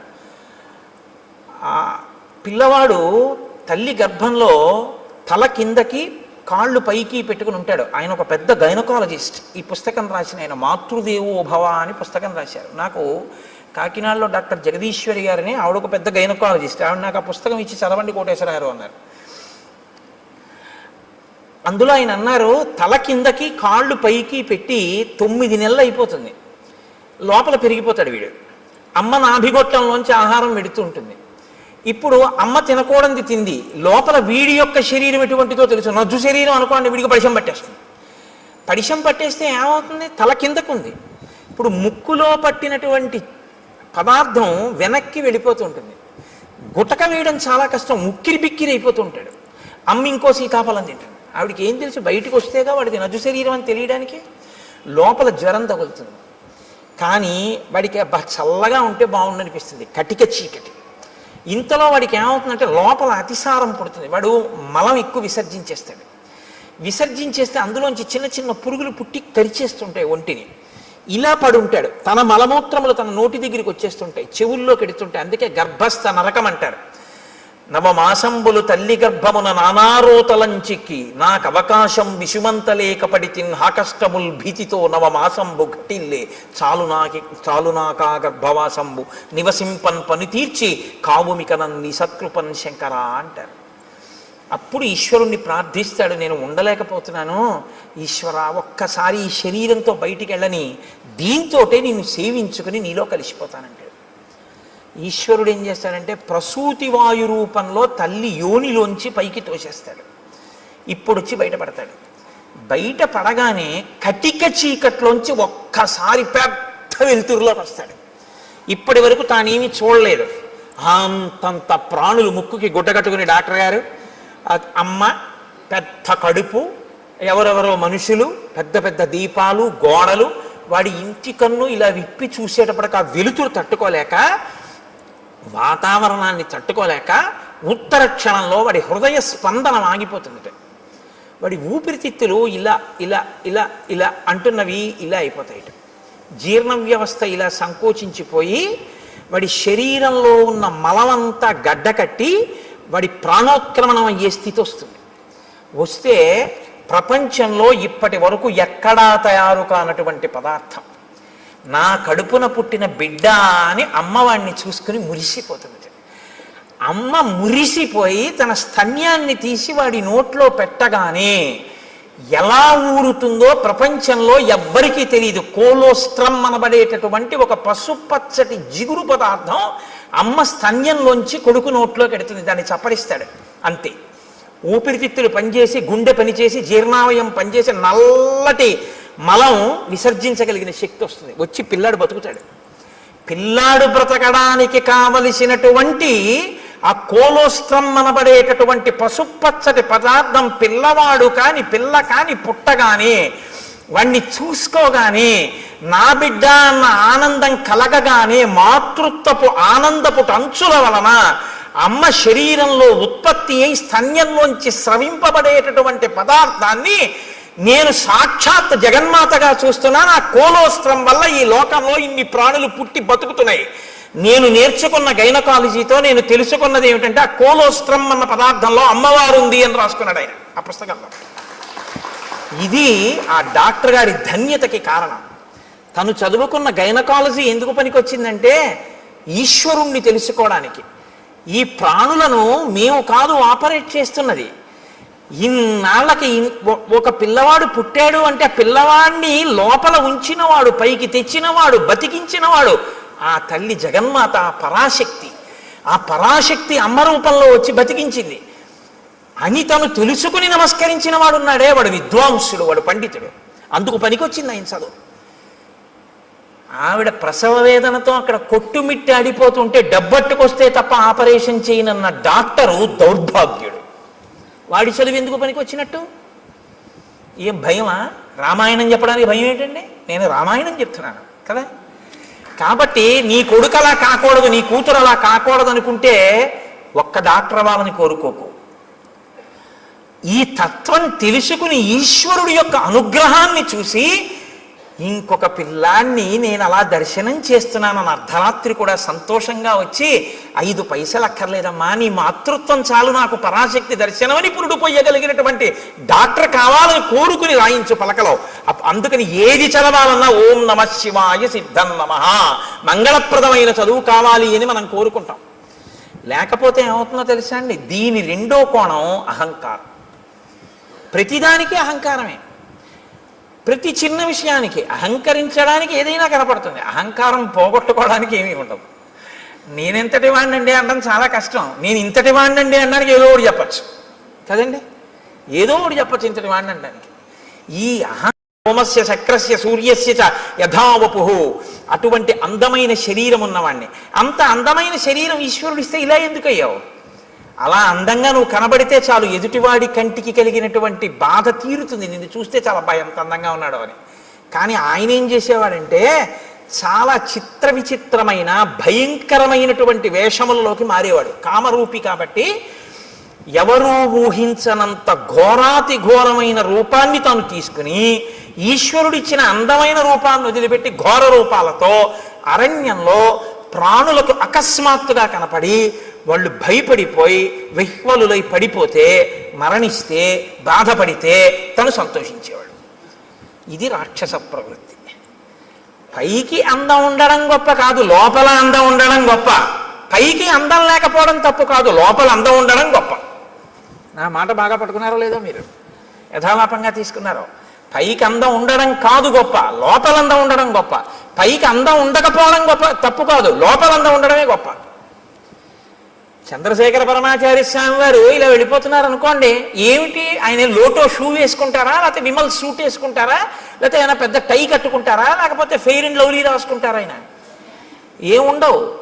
పాదచారి అయి ఓ కాషాయ వస్త్రం కట్టుకుని ఇలా తలమించి వేసుకుని, ఇంత విభూతి పుండ్రాలు పెట్టుకుని, ఇంత బొట్టు, అది కూడా గుండ్రంగా కూడా ఉండదు, అద్దుకున్నట్టు పెట్టేసుకుని, చేతిలో ఓ సత్యదండం పట్టుకుని, ఆయన ఓ కమండలం పట్టుకుని గబ్బ గబ్బ గబ్బ గబ్బ నడిచి వెళ్ళిపోతుంటారు. ఇప్పుడు నేను ఇలా చెప్తుంటే ఆయన ఇలా వచ్చారనుకోండి, అకస్మాత్తుగా ఉంటుందా నా రామాయణ ప్రసంగం? లేచి గభాలను ఒక్కసారి స్వర్ణదండం పడ్డట్టు దెబ్బ తగిలితే తర్వాత చూద్దామని కింద పడిపోతానంతే. మీరు మీరంతే లేచా సభంతా కింద పడిపోతుంది. ఏ అందం చూసి గౌరవించారు? అందం కాదు, లోకాన్నంతటినీ రక్షించడం కోసం ఆయన చేసినటువంటి ప్రయత్నం. శంకరాచార్యుల వారి తర్వాత ఆసేతు హిమాచల పర్యంతం తిరిగి జ్ఞానబోధ చేసిన మహాపురుషుడైన కారణం చేత. కాబట్టి మీరు ఆయన పాదాల మీద పడిపోతారంతే. ఇప్పుడు అందం గొప్పదా, పై అందం గొప్పదా? లోపలి అందం గొప్పది. లోపలి అందం ఎక్కడుంటుందో అది లోకాన్ని ఉద్ధరిస్తుంది. పై అందం జర్జరీభూతం అయిపోతుంది, కొన్నాళ్ళకు పోతుంది. పైగా దాన్ని సద్వినియోగం చేయకపోతే నీకు ప్రమాదహేతువై కూర్చుంటుంది. కాబట్టి చూశారు, పై అందంతో లోపలి అందం పెంచుకోలేదు, పై అందంతో లోపల అందవికారం పెంచుకున్నాడు. లోపలి అందవికారం పై అందాన్ని కూడా తీసేసింది. ఇదే నేను మీతో మనవి చేసింది. అక్షరాభ్యాసము అన్నది మూఢనమ్మకములు, చాదస్తములు. నేను మీతో ఒకరోజు మనవి చేశాను. ఒక ఆయన ఆవును చంపేద్దాం అనుకున్నాడు. ఆవును చంపే అన్నాడు అనుకోండి, బుద్ధి ఉందా లేదా అంటారు. కాబట్టి ఆవును చంపేయి అనకుండా ఏమన్నాడంటే ఆ పులిని చంపేయి అన్నాడు. ఇప్పుడు చూడటం లేదు మీరు, అది ఆవో పులో మీరు చూడలేదు. పులిని చంపేయి అన్నారు. అయ్యి బాబాయ్ మీద పడిపోతుంది కాబట్టి చంపేయమన్నాడు అనుకున్నారు. ఆ పావును చంపేయి అన్నాడు. పావు కాబట్టి చంపేయమన్నాడు అనుకున్నారు. ఆయన ఆవును చంపేశాడు. ఆవుని తెలుసు, పావును చంపేయి అని చంపించేశాడు. ఆవు అని చెప్తే అది పవిత్రం కాబట్టి చంపడానికి ఒప్పుకోరని, సనాతన ధర్మాన్ని వదిలేయని చెప్పలేక మూఢ విశ్వాసాలు వదిలేయని చెప్తున్నారు. ఆవును చంపేయని చెప్పకుండా పావును చంపేయని చెప్పినట్టు. అక్షరాభ్యాసం మూఢనమ్మకం అంటే ఇదిగో ఇందుకే పనికొస్తాం, కబంధుడు కావడానికి పనికొస్తాం. అక్షరాభ్యాసం ఎందుకు చేస్తారంటే నీకున్నటువంటి ఈశ్వర విభూతి లోకకంటకం కాకుండా నిన్ను రక్షించి ఈశ్వరానుగ్రహం అని నువ్వు గుర్తెరగడానికి పనికొస్తుందని. లేకపోతే నిన్ను ఎక్కడ పడితే అక్కడే ప్రమాదం తీసుకొస్తావు ఈ విభూతితోటి. ఇది నా యందు దోషభూయిష్టమైంది. నేను ఒకనొకనాడు అరణ్యంలో ఘోరమైన రూపంతో స్థూల శిరస్కుడు అనబడేటటువంటి ఒక ఋషికి కనపడ్డాను. ఆయన కందమూలములు ఏరుకుంటున్నారు. ఆయన ఋషి, ఆయన వలన లోకానికి ఏమీ బాధ ఉండదు. ఆయన ఇప్పుడు లోకాన్ని కాపాడతారు. అటువంటి ఋషికి ఇప్పుడు నేను ఏ స్వరూపంతో ఉన్నానో అటువంటి రూపంతో కనపడ్డాను. ఆయనకి ఏదో సంతోషం ఇచ్చింది, అలా కనపడితే హడిలిపోతాడని. ఆయన వెనక్కి తిరిగి చూశాడు. నిజంగానే మనసులో ఉలిక్కి పడ్డాడు. అయ్యబాబు ఇదేమిటి ఇలా ఉంది ఈ ప్రాణి. అయితే వాళ్ళది నిర్భయత్వం. ఎక్కడ నిర్భయత్వం? అద్వైతమే నిర్భయత్వం. రెండోది ఉందంటే భయం, ఉన్నదొక్కటే అంటే భయం ఏమిటి? ఇంకా భయపడడానికి ఏముంటుంది? అదే అద్వైతం. కాబట్టి ఆయన వెంటనే ఏమన్నాడంటే శాపవాక్కుని విడిచిపెట్టాడు. ఏతదేవ నృశంసంతే రూపమస్తు విగర్హితం. నీకు ఇటువంటి నింద్యమైనటువంటి రూపం కావాలనుకున్నావు. నృశంసం విగర్హితం, క్రూరమైన నింద్యమైన, రెండు మాటలు వేశాడు. ఈ రూపం ఎలా ఉంది? నింద్యంగా ఉంది, చూడ్డానికి అసహించుకునేటట్టుంది, ఘోరంగా ఉంది. చేతులు ఒక్కటి ఉండి ఏమిటి ఆ స్వరూపం ఏమిటి, ఆ కనపడడం ఏమిటి? అప్పటికి తలకాయ ఉంది ఆయనకి ఇంకాను. కాబట్టి నువ్వు ఇలాగే అరణ్యంలో పడి ఉండు అన్నాడు. ఇప్పుడు అసలు ఉన్న అందం పోయింది. ఇప్పుడు ఏం చేశాడు? ఉన్న అహంకారం అప్పుడు పోయి మహర్షి కాళ్ళ మీద పడ్డాడు. ఇప్పుడు మీరు నన్ను మాట అడగచ్చు ఏంటంటే, అంటే మరి పాపం ఆ పాటి దానికి ఏదో బుద్ధి చెప్పాలి కానీ అలా బొత్తిగా శాపం ఇచ్చేయడం ఏమిటండి అంటే, మీరు జ్ఞాపకం పెట్టుకోండి, శాపం ఎప్పుడూ కూడా అనుగ్రహము. శాపవాక్కు అందరూ శాపానుగ్రహము అంటారు. దాని చేత మార్పు తీసుకొస్తారు తప్ప అలాగే పడి ఉండు అని అనరు.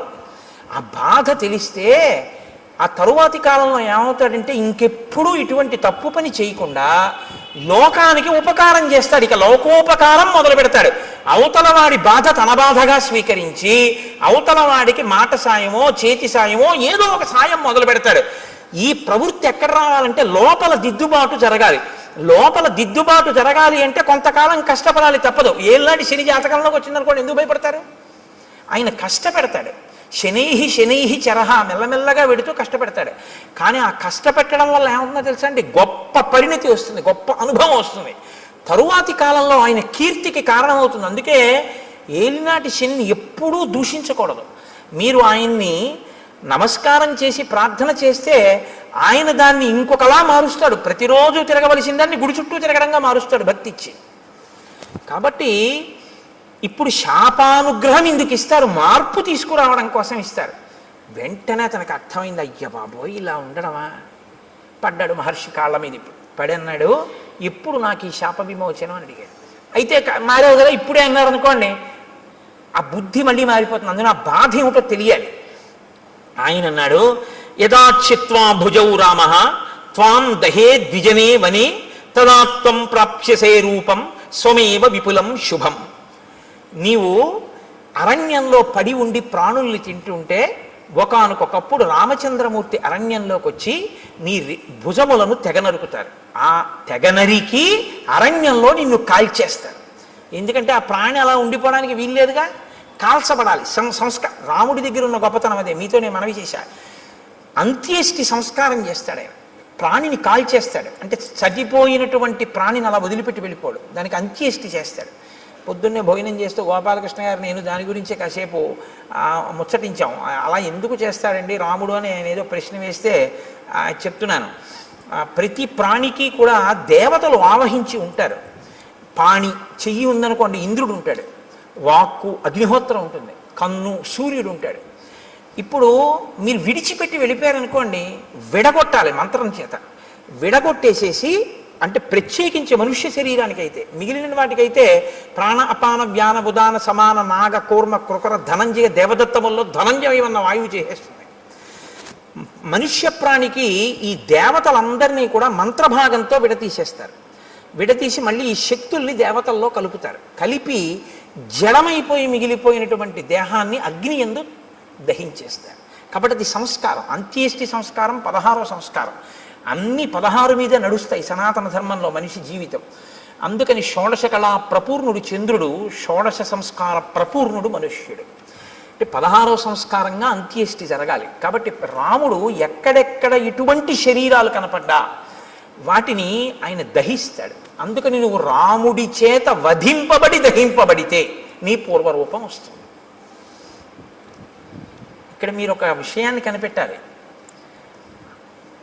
ఎవరికైనా తెలియదేమో కానీ మునులకు మాత్రం తెలిసి రామావతారం వస్తుంది. ఈ దేశంలో త్రికాల వేదులు వాళ్ళు. అందుకే ఈ దేశంలోనే ఒక గొప్ప శాస్త్రం ఉంది, జ్యోతిషము అని. వేద పురుషునికి జ్యోతిషము నేత్రస్థానంలో ఉంటుంది, వేదాంగము అని. అంటే ఇప్పుడు కళ్ళు లేనివాడు ఉన్నాడు అనుకోండి, మీరు గుళ్ళోకి తీసుకొచ్చి విగ్రహం దగ్గరికి తీసుకెళ్ళి ఇదిగో ముట్టుకో, ఇది గణపతి, ఇదిగో ఇలా ముట్టుకో తొండం అన్నారనుకోండి, ఆయన చూసి ఓహో అంటాడు. అదిగో అవే ధ్వజస్తంభకు చిరుగంటలు అన్నారనుకోండి, ఆయన చూడగలరా? అదే శిఖ గోపురం అన్నారనుకోండి, ఆయన చూడలేడు, మీరు గోపురం ఎక్కించలేరు. దూరంగా ఉన్నది చూడడానికి కన్ను పనికి వస్తుంది, కాలంలో వచ్చేదాన్ని లెక్క కట్టడానికి జ్యోతిషం పనికి వస్తుంది. అందుకని వేద పురుషుడికి నేత్రస్థానంలో ఉంటుంది జ్యోతిష శాస్త్రం వేదాంగంగా. కాబట్టి మహర్షులు త్రికాల వేదులు, వాళ్ళకి అన్నీ తెలుసు ఏం జరగబోతోందో.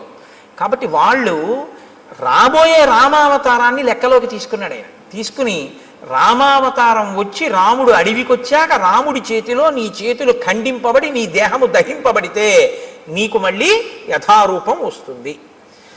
కాబట్టి రామ ఇందుకు నీ సంతోషించాను, నా చేతులు నరికేవాడు వచ్చాడని. ఎవడో నరికాడా? రాముడే నరికాడా? అందుకు అడిగాను. కాబట్టి రామ నేను ఎవరు పూర్వం అంటే శ్రియోమాం మధ్యమం పుత్రం ధనుం నామ్నాచ దానవం ఇంద్రకోపాదిదం రూపం ప్రాప్తమేవం రణాజిరే. నేను శ్రీ అనబడేటటువంటి వాని యొక్క మధ్యమపుత్రుడైన ధనువు అనబడేటటువంటి పేరున్నవాడిని. నాకు స్థూల శిరస్కుడు అనబడేటటువంటి ఋషి శపిస్తే నేను అక్కడతో ఊరుకోలేదు. ఆ రూపం వచ్చే లోపల నేను బ్రహ్మగారి గురించి ఘోరమైన తపస్సు చేశాను. బ్రహ్మగారు ప్రత్యక్షమై అన్నాడు, దీర్ఘాయుష్మాన్ భవ అన్నాడు. అని ఆయన వెళ్ళిపోయాడు. వెళ్ళిపోయిన తర్వాత నా అహంకారం ఏమైందో తెలుసా? నేను దీర్ఘాయుష్మంతుడిని, నన్ను ఇంద్రుడు ఏం చేస్తాడు? ఇంద్రుడి మీదకి యుద్ధానికి వెళ్ళాను. వెళ్తే ఇంద్రుడు ఏం చేశాడో తెలుసా? ఆయన ఒక చమత్కారమైనటువంటి మనిషి. ఆయన ఏం చేశాడంటే ఒక్కసారి నా తలకాయని తన వజ్రాయుధం పెట్టి ఓ దెబ్బ కొట్టి ఈ తలకాయని కడుపులోకి దింపేశాడు. నా 2 కాళ్ళని పొట్టలోకి తోసేశాడు. తోసేస్తే తలకాయ లేదు, కాళ్ళు లేవు, మనిషిని మాత్రం బతికున్నాను. పైగా అన్నాడు తోసేసి, పితామహవచ సత్యం తదస్థితి మమాబ్రవీత్. పితామహుడైన బ్రహ్మగారు నీకు దీర్ఘాయుష్ ఇచ్చాడు, చంపేను పడుండన్నాడు. అప్పుడు నేనన్నాను, అయ్య బాబోయ్, పితామహుడు ఇచ్చాడు వరం, బాగానే ఉంది, అహంకారంతో నేనేదో సాధించాననుకున్నవి ఇలాగే వస్తాయి తిరిగి. కాబట్టి వినయంతో చేసినవి, భక్తితో చేసినవి ఉద్ధరిస్తాయి, కానీ అహంకృతితో చేసినవి పనికొచ్చేవి కావు. చిట్ట చివరికి వచ్చి ఇలాగే కట్టి కుడుపుతాయి. కాబట్టి నేనన్నాను, నాకు పితామహుడు దీర్ఘాయుష్మంతుడు అన్నాడు నిజమే, కడుపుకి ఆకలోటి ధర్మం కదా ప్రాణికి. ఇప్పుడు నాకు తలకాయ లేదుగా, కాబట్టి నోరు లేదుగా, కానీ కడుపు ఉందిగా, తినాలిగా. వెళదామంటే కాళ్ళు లేవుగా, ఏం తిని బతకను అని అడిగాను. అడిగితే ఆయన ఏం చేశాడో తెలుసా? ఏవముక్తస్తు మే శక్రో బాహు యోజనమాయతౌ ప్రాదాదాస్యంచమే కుక్షౌ తీక్షణ దంస్త్రం అకల్పయత్. నాకు పెద్ద పెద్ద కోరలు పెట్టి, నా గుండెల దగ్గర కన్ను పెట్టి, నాకు యోజనమంత పొడుగైన చేతులు ఇచ్చి, నువ్వు బతకవలసింది దీర్ఘాయుష్మంతుడవై బతికుండడానికే తప్ప అంతకన్నా ఎందుకురా నువ్వు బతికుండి నువ్వేం చేయాలి లోకానికి? అని నీ చేతులతో తడువుకు తింటుండు పడుండు అన్నాడు. అంటే దారుణమైన జన్మ ఏదో తెలుసా అండి? తినడానికి బతికే జన్మ కదండి. ఇప్పుడు అంతిమంగా తీర్పు ఎక్కడికి వచ్చింది? ఆయన దీర్ఘాయుష్మంతుడు దేనికి? తింటాడు, బతుకుతాడు. ఎందుకు బతుకుతాడు? తినడానికి బతుకుతాడు, అంతే. ఎక్కడికి వెళ్ళడం, ఏమీ చెయ్యడు. ఈశ్వరుడి గురించి ఏమీ తెలుసుకోక్కర్లేదు, ఓపిక ఉన్నా ఏమీ చేయక్కర్లేదు. ఓపిక ఉన్న రోజుల్లో భోగాలకి, పెద్దవాడైపోయిన తర్వాత ఉన్న ఓపిక ఎక్కడ పోతుందో అని ఈశ్వరుడి దగ్గరికి వెళ్ళడం. మీరు లోకం పోకడ ఎలా ఉంటుందో తెలుసా అండి? ఇప్పుడు ఎందుకండి అంటాడు. ఏమండి రామాయణానికి వెళ్ళొద్దాం ఏంటి అన్నాడు అనుకోండి ఎవడైనా. ఏంటండి ఇప్పటి నుంచి రామాయణం అవన్నీ, మరి ఎప్పుడండి అని మీరు అడిగారు అనుకోండి. రిటైర్ అయిపోయాక. రిటైర్ అయిపోయిన తర్వాత కూడా నువ్వు ఉంటావని ఎవరైనా రాసిచ్చారా నీకు బాండ్ పేపరు? దంతంబుల్ పడనప్పుడే తనువుయందు ఆరూఢియున్నప్పుడే కాంతాసంఘము రోజనప్పుడే జరాక్రాంతంబు కానప్పుడే వింతల్మేన చరించునప్పుడే కురుల్ వెల్వెల్ల కానప్పుడే చింతింపన్వల మీ పదంబుజములను శ్రీకాళహస్తీశ్వర. ఇంకా నువ్వేం చేస్తావు? 60 ఏళ్ళు వచ్చేసి రిటైర్ అయిపోయిన తర్వాత అప్పుడు పూజపీఠ మీదకి వెళ్ళి కూర్చుని ఆ చెమ్యా అంటే నీకు తెలియదు. ఓ గుళ్ళోకి వెళ్ళి మంత్రపుష్పానికి ముందు నీళ్ళు వస్తే తీర్థం కింద గుచ్చేసుకుంటూ ఉంటాడు లోపలికి. ఎందుకంటే మంత్రపుష్పం ముందు చేయగడుక్కోమని వేశారు చేతిలో, ఆయనకి తెలియదు. అప్పుడు మళ్ళీ అర్చక స్వామి అయ్యో అయ్యో తాగేకండి అయ్యాలాగా తీర్థం గారు చేయగడుక్కోండి అంటే అప్పుడు ఆ చేతి నీళ్లు తీసుకెళ్ళి ఆయన పళ్ళల్లోనే కడిగేస్తాడు. అంటే అదో వాష్ బేసిన్ అనుకుంటాడు. అమ్మ బాబు నా అదృష్టం రా, ఇలాంటి భక్తుడు వచ్చాడు ఇవ్వాలని ఆయన అనుకోవాలి. లేరని మీరు అనుకుంటున్నారా? ఎక్కడిది ఈ అజ్ఞానం? ఓపిక ఉండగా ఆర్జించడానికి తినడానికి తప్ప ఈశ్వరుడు గురించి తెలుసుకోవడానికి పనికి రాలేదు. ఒక్కొక్కడి జీవితం అసలు అలాగే తెల్లారిపోతుంది. అసలు ఎప్పుడు దేనికి అంటే తినడం.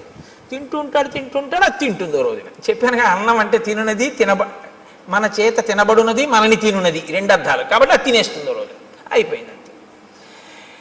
కాబట్టి నీకు దీర్ఘాయుష్యే కదరా కావాలి. దానికి ఓ నోరు చాలు, ఆహారాన్ని చూసుకోవడానికి ఒక కన్ను చాలు, వెతుక్కు లాక్కోవడానికి ఓ 2 చేతులు చాలు. నువ్వు ఎక్కడికి వెళ్ళాలి? ఓ గుడికి వెళ్ళాలా, గోపురానికి వెళ్ళాలా? ఉంటే భయపెడతావు ఎక్కడికన్నా వెడితే. ఎందుకు నాన్న అలా పడుండు, దీర్ఘాయుష్మంతుడు అయి ఉండు. ఇప్పుడు తెలిసింది బాధ ఏమిటో. ఎందుకు చేశానా తపస్సు, ఎందుకు వెళ్ళానా ఇంద్రుడి మీదకి, ఎందుకు కనపడ్డానా ఋషికలాగా అని ఏడుస్తూ ఇన్ని వేల సంవత్సరాల నుంచి ఇక్కడ పడున్నా. అలా వస్తే తడువుకోను తిన్నాం. ఎప్పుడు నరికేస్తాడా ఈ చేతులను చూస్తూ కూర్చున్నాను రామా. ఇప్పుడు నువ్వు ఈ చేతులు నరికి ఒళ్ళు కాల్చేయి. ఎంత తొందరపడిపోయాడో తెలుసా అండి? సూర్యాస్తమయం అయిపోతోంది, అలిసిపోయిన రథాలతో వెళ్ళిపోతున్నాడు సూర్యుడు. సూర్యాస్తమయం అయితే కాల్చవు నువ్వు, ధర్మం. రామచంద్రమూర్తి చెయ్యడు అంచేసి సూర్యాస్తమయం అయితే. కాబట్టి అవ్వకుండా తొందరగా నన్ను ఒక గొయ్యి తీయించి అందులో పడేసి భూమి మీద పడుకోబెట్టి అంటించడానికి ఏం కుదరదు, అంత పెద్ద రాక్షసాకారం అది. ఇప్పుడు గోతిలో పారేసి దాని నిండా కట్టెలు పారేసి అగ్నిహోత్రం వెలిగించేస్తే నేనేం తొందరగా కాలుతాను అనుకుంటున్నావా? కదలిక లేదు కదండి, ఫ్యాట్ ఎలా డైల్యూట్ అవుతుంది? కాబట్టి ఒళ్ళంతా నీతి ముద్దలా కొవ్వు పట్టేసింది. ఇప్పుడు కొవ్వు పట్టాన కాలదు, అది అలా కాలుతూనే ఉంటుంది. అందుకే కొవ్వొత్తి తొందరగా కాలిపోతుందండి. దీపారాధనలో ఒత్తి కాలిపోయినట్టు కాదు, అలా కొవ్వు కరుగుతూ దీపం అలా కిందకు వస్తూ ఉంటుంది. ఆ కొవ్వు అంతా కాలాలి. కాబట్టి రామ చాలాసేపు పడుతుంది నా ఒళ్ళు కాలిపోవడానికి. అందుకని తొందరగా ఓ గొయ్యి తవ్వించి తోసేసి కాల్చేయి. నాకు ఇప్పుడు ఈ శరీరంతో ఉంటే స్మృతి ఉండదు. నా అసలు శరీరం నాకు వచ్చేస్తే నాకు దివ్య స్మృతి కలుగుతుంది, ఎక్కడ ఏం జరిగిందో తెలుసుకోగలను. అప్పుడు నీ భార్యను ఎవరు అపహరించారో నేను చెప్తాను. నీకు నేను ఆ సాయం చేస్తాను. ఇత పూర్వం ఎప్పుడైనా అన్నాడండి ఇలాంటి మాటలు? ఎవడన్నా మంచిగా ఉంటే వాడిని బాధ పెట్టాడు. ఇప్పుడు అవతల వాడి బాధలో ఆ శరీరం వస్తే వెంటనే నీకు మాట సాయం చేస్తానంటున్నాడు. ఈ మార్పు కోసం శాపానుగ్రహం ఇస్తారు. మీరు బాగా పట్టుకుంటే ఋషులు ఏదో తపస్సు ఉంది కదా అని శాపవాక్కు విడిచిపెట్టరు, వాళ్ళ తపస్సు పోతుంది. పోన్లేరా ఒకరిని మార్చాను, ఇప్పుడు ఆయన పనికొచ్చాడు, అందుకని ఇప్పుడు ఏమయ్యాడు? కబంధ మహాత్మన. ఈ కబంధుడు మహాత్ముడు అన్నారు వాల్మీకి మహర్షి. ఎందుకంటే మార్పు ఎక్కడొచ్చిందో వాడు చాలా గొప్పవాడు. ఈ మార్పు రాకపోతే వాడు లోకకంటకుడై కూర్చుంటాడు. కాబట్టి రామ, నువ్వు చేచ్యతే సమరే బాహు తదా స్వర్గం గమిష్యసి. ఇంద్రుడు కూడా ఏమన్నాడంటే, నీ 2 బాహువులు రాముడు ఎప్పుడు తిరిగేస్తే అప్పుడు మళ్ళీ స్వర్గానికి వెళ్తూగానే అలా పడుండి అన్నాడు. అందుకని తొందరగా నాకు అంత్యేష్టి సంస్కారం చేసేసి. సరే, లక్ష్మణుణ్ణి పిలిచాడు, గుణపం ఇచ్చాడు, గొయ్యి తవ్వించాడు, శరీరాన్ని తోసేశాడు. ఏనుగులు విరిచినటువంటి కొమ్మలు ఎండిపోతే ఏర్పడిన ఎండుకర్రలు. మహర్షి, అమ్మో వాల్మీకి రామాయణం అండి, ఎంత జాగ్రత్తగా రచన చేస్తారో తెలుసా? అంత పెద్ద శరీరాన్ని అంత పెద్ద గోతిలో వేస్తే అంత పెద్ద శరీరం కాల్చడానికి ఎన్ని కట్టెలు కావాలి, ఎక్కడి నుంచి ఏరి పట్టుకొచ్చారు సూర్యాస్తమయం లోపల అని మీరు నేను అంటామేమో. అక్కర్లేని ఇలాంటివి తీయడం మనంత గొప్పవాళ్ళు ఉండరు. కాబట్టి ఏనుగుల గుంపులు తిరుగుతాయి అక్కడ. వాటి పని ఏమిటంటే వాటికి తొండం ఖాళీగా ఉండదు, కొమ్మలు విరిచేస్తుంటాయి. ఆ విరిచేసినటువంటి కొమ్మలు కింద పడిపోయి ఎండిపోయి. కాబట్టి ఇప్పుడు ఆ పెద్ద పెద్ద కొమ్మలన్నీ తీసుకొచ్చి రామచంద్రమూర్తి ఆ గోతులో పడేశారు, లక్ష్మణమూర్తి ఆ గోతులో పారేశారు. పారేసి ఇప్పుడు కబంధుణ్ణి కాల్చేస్తున్నారు. ఈ కబంధుడి దగ్గరే ఈ కబంధుడు కాలిపోతే సీతమ్మ తల్లిని పట్టుకోవడానికి, సీతమ్మ తల్లిని అన్వేషించడానికి పెద్ద శుభవార్త దొరుకుతుంది. హనుమ ప్రవేశించడానికి ఇంకా కథకి రంగం సిద్ధం అవుతోంది. ఇక్కడి నుంచి కిష్కింధకాండకి పునాది పడుతోంది. ఇక్కడి నుంచి హనుమత్ ప్రవేశం ప్రారంభం అవుతోందనమాట. కాబట్టి ఇప్పుడు నాయనా నువ్వు నా శరీరాన్ని అంటించేయి. ఇప్పుడు ఆ ఏనుగులు విరిచేసినటువంటి ఎండిపోయిన కొమ్మలు తెచ్చి గోతిలో పడేసి అంటించేశారు ఆ శరీరాన్ని. అంటించేసరి మెల్లమెల్లగా కాలింది అన్నారు. కొవ్వు పట్టి ఉంది కదండి. అప్పుడు కూడా హ్యూమన్ ఎనాటమీ బాగా తెలుసు అనమాట. అంటే కదలకుండా ఎక్కువ తినేస్తే కొవ్వు పట్టేస్తుంది. వాడు దీర్ఘాయుష్మంతుడు కాబట్టి హార్ట్ బ్లాక్ లేదు వాడికి. కాబట్టి ఆయనలోంచి ఇప్పుడు ఒక దివ్యమైనటువంటి స్వరూపం ఒకటి బయటికి వచ్చింది. తతశ్చితాయా వేగేన భాస్వరో విమలాంబర ఉత్పపాతాశు సంహృష్ట సర్వ ప్రత్యంగభూషణ విమానే భాస్వరే తిష్టన్ హంసయుక్తే యశస్కరే ప్రభయాచ మహాతేజ దిశో దశ విరాజయన్. దశ దిశలు వెలిగిపోయేటట్టుగా హంసలు పూంచినటువంటి రథం మీద తెల్లటి వస్త్రములు ధరించి అంగ ప్రత్యంగములన్నీ కూడా సువర్ణ మణిబయబోయినటువంటి భూషణముల చేత అలంకరింపబడినటువంటి వాడై వెలిగిపోతున్న పగిది ఒక్కసారి ఆ కబంధుడు మళ్ళీ పూర్వస్వరూపంతో ఆ రథంలో కూర్చుని కనపడ్డాడు. కనపడి ఒక్క క్షణం ఇలా కళ్ళు మూసుకుని ఆలోచించాడు. ఆలోచించి అన్నాడు, రామ, నేను ఆలోచించగా మీకు కలిగినటువంటి కష్టానికి ఒక విషయం అర్థమవుతోంది.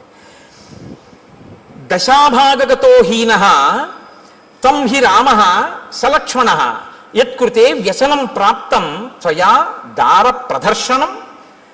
మీరు దుర్దశ యొక్క ఫలితాన్ని అనుభవిస్తున్నారు. అందుకే భార్య దూరం అయిపోయింది. మీ ఇద్దరికి జాడ తెలియట్లేదు. ఎంత నడుస్తున్నారో కూడా తెలియనంత దూరం నడిచి కష్టపడి వెతుకుతున్నారు. ఇప్పుడు ఇలా వెతికి తిరిగి ప్రయోజనం లేదు. మీకు సాయం చెయ్యగలిగిన మిత్రుడు ఒకడు కావాలి. ఒక గొప్ప మిత్రుడు. ఆయన ఎటువంటి వాడై ఉండాలి?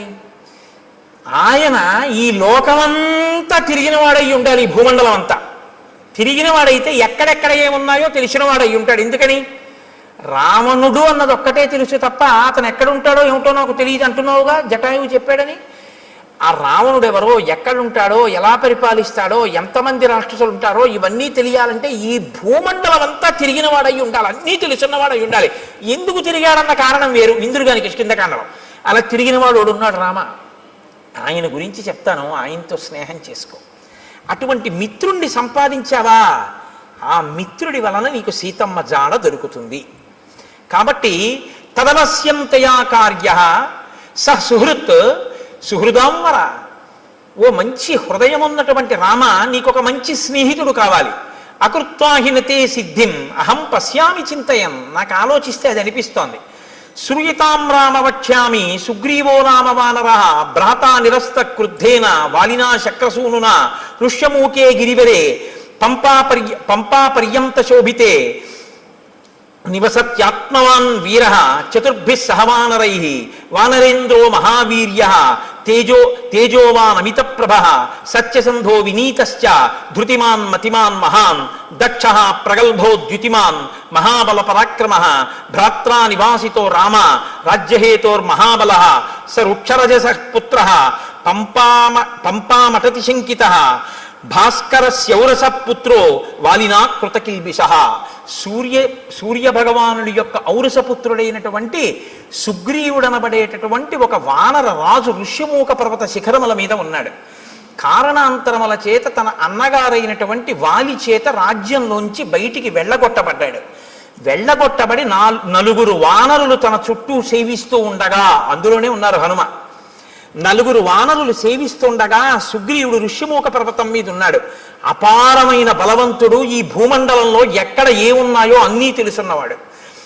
అతనితో నువ్వు అగ్నిసాక్షిగా స్నేహం చేసుకుంటే అతను దశ దిశలకి వానరములను పంపించి సీతమ్మ యొక్క జాడ కనిపెడతాడు. నువ్విలా తిరిగి తెలుసుకోక్కర్లేదు రామా. కాబట్టి ఇప్పుడు నీకు మిత్ర సహాయం అవసరమయ్యింది.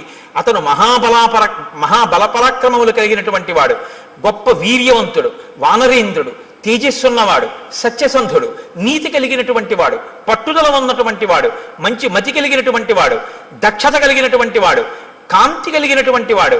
అటువంటి వాడితో నువ్వు స్నేహం చేసుకుంటే ఆయన నీ కార్యంలో సాయం చేస్తాడు. కాబట్టి ఆ వృక్షరజస్సు యొక్క కుమారుడైనటువంటి సుగ్రీవుడితో నువ్వు వెంటనే స్నేహం చేసుకోవడానికి ఋష్యమూక పర్వతానికి బయలుదేరు. ఆ ఋష్యమూక పర్వతం ఎక్కడుంది అంటావేమో, నీకు దారి చెప్తాను చూడు. రామాయణం ఎంత ఆప్యాయంగా ఉంటుందో తెలుసా అండి. హైదరాబాదు ఎప్పుడు ఆయన వెళ్ళలేదు. ఆయన కొడుకుని మొదటిసారి పంపిస్తున్నాడు ఉద్యోగానికి. హైదరాబాదు వెడుతున్నటువంటి కొడుకుని కంగారుగా తీసుకొచ్చి రైలు ఎక్కించడంలో ఆయనకి కట్టిన మినపరొట్టె తేవడం మర్చిపోయాడు తండ్రి. ఎప్పుడూ హైదరాబాదు వెళ్ళే అలవాటు ఉన్నటువంటి మేనమామ గారు వచ్చాడు స్టేషన్కి. ఇప్పుడు తండ్రి అంటాడు, ఒరే నాన్న రొట్టె తేవడం మర్చిపోయాను, ఎలా తింటావు, ఎలాగా, ఎప్పటికెడుతుందో, ఎప్పటికి దిగుతావో, అది అక్కడ ఏముంటుందో ఏముండదో, నాన్న నా ప్రాణాలు నీ మీదే ఉంటాయి ఇస్మా, వెళ్ళాక ఉత్తరం రాయి అంటాడు. మేనమామ గారు అంటాడు, ఒరే నీకేం భయం లేదు, ఇప్పుడు ట్రైన్ బయలుదేరుతుందా, బయలుదేరగానే మొదటి స్టేషను అనపర్తి, రెండో స్టేషను ద్వారపూడి, మూడో స్టేషను రాజమండ్రి వెళ్ళేటప్పటికి 8 అవుతుంది. 8 గంటలకి నువ్వు రాజమండ్రి రైల్వే స్టేషన్లో కిందకి దిగితే అక్కడ 10 నిమిషాలు ఆగుతుంది. దిగి నువ్వు చూస్తే అక్కడే మంచి అరటిపళ్ళు, చాలా చక్కటి రొట్టెలు అన్నీ అమ్ముతూ ఉంటారు.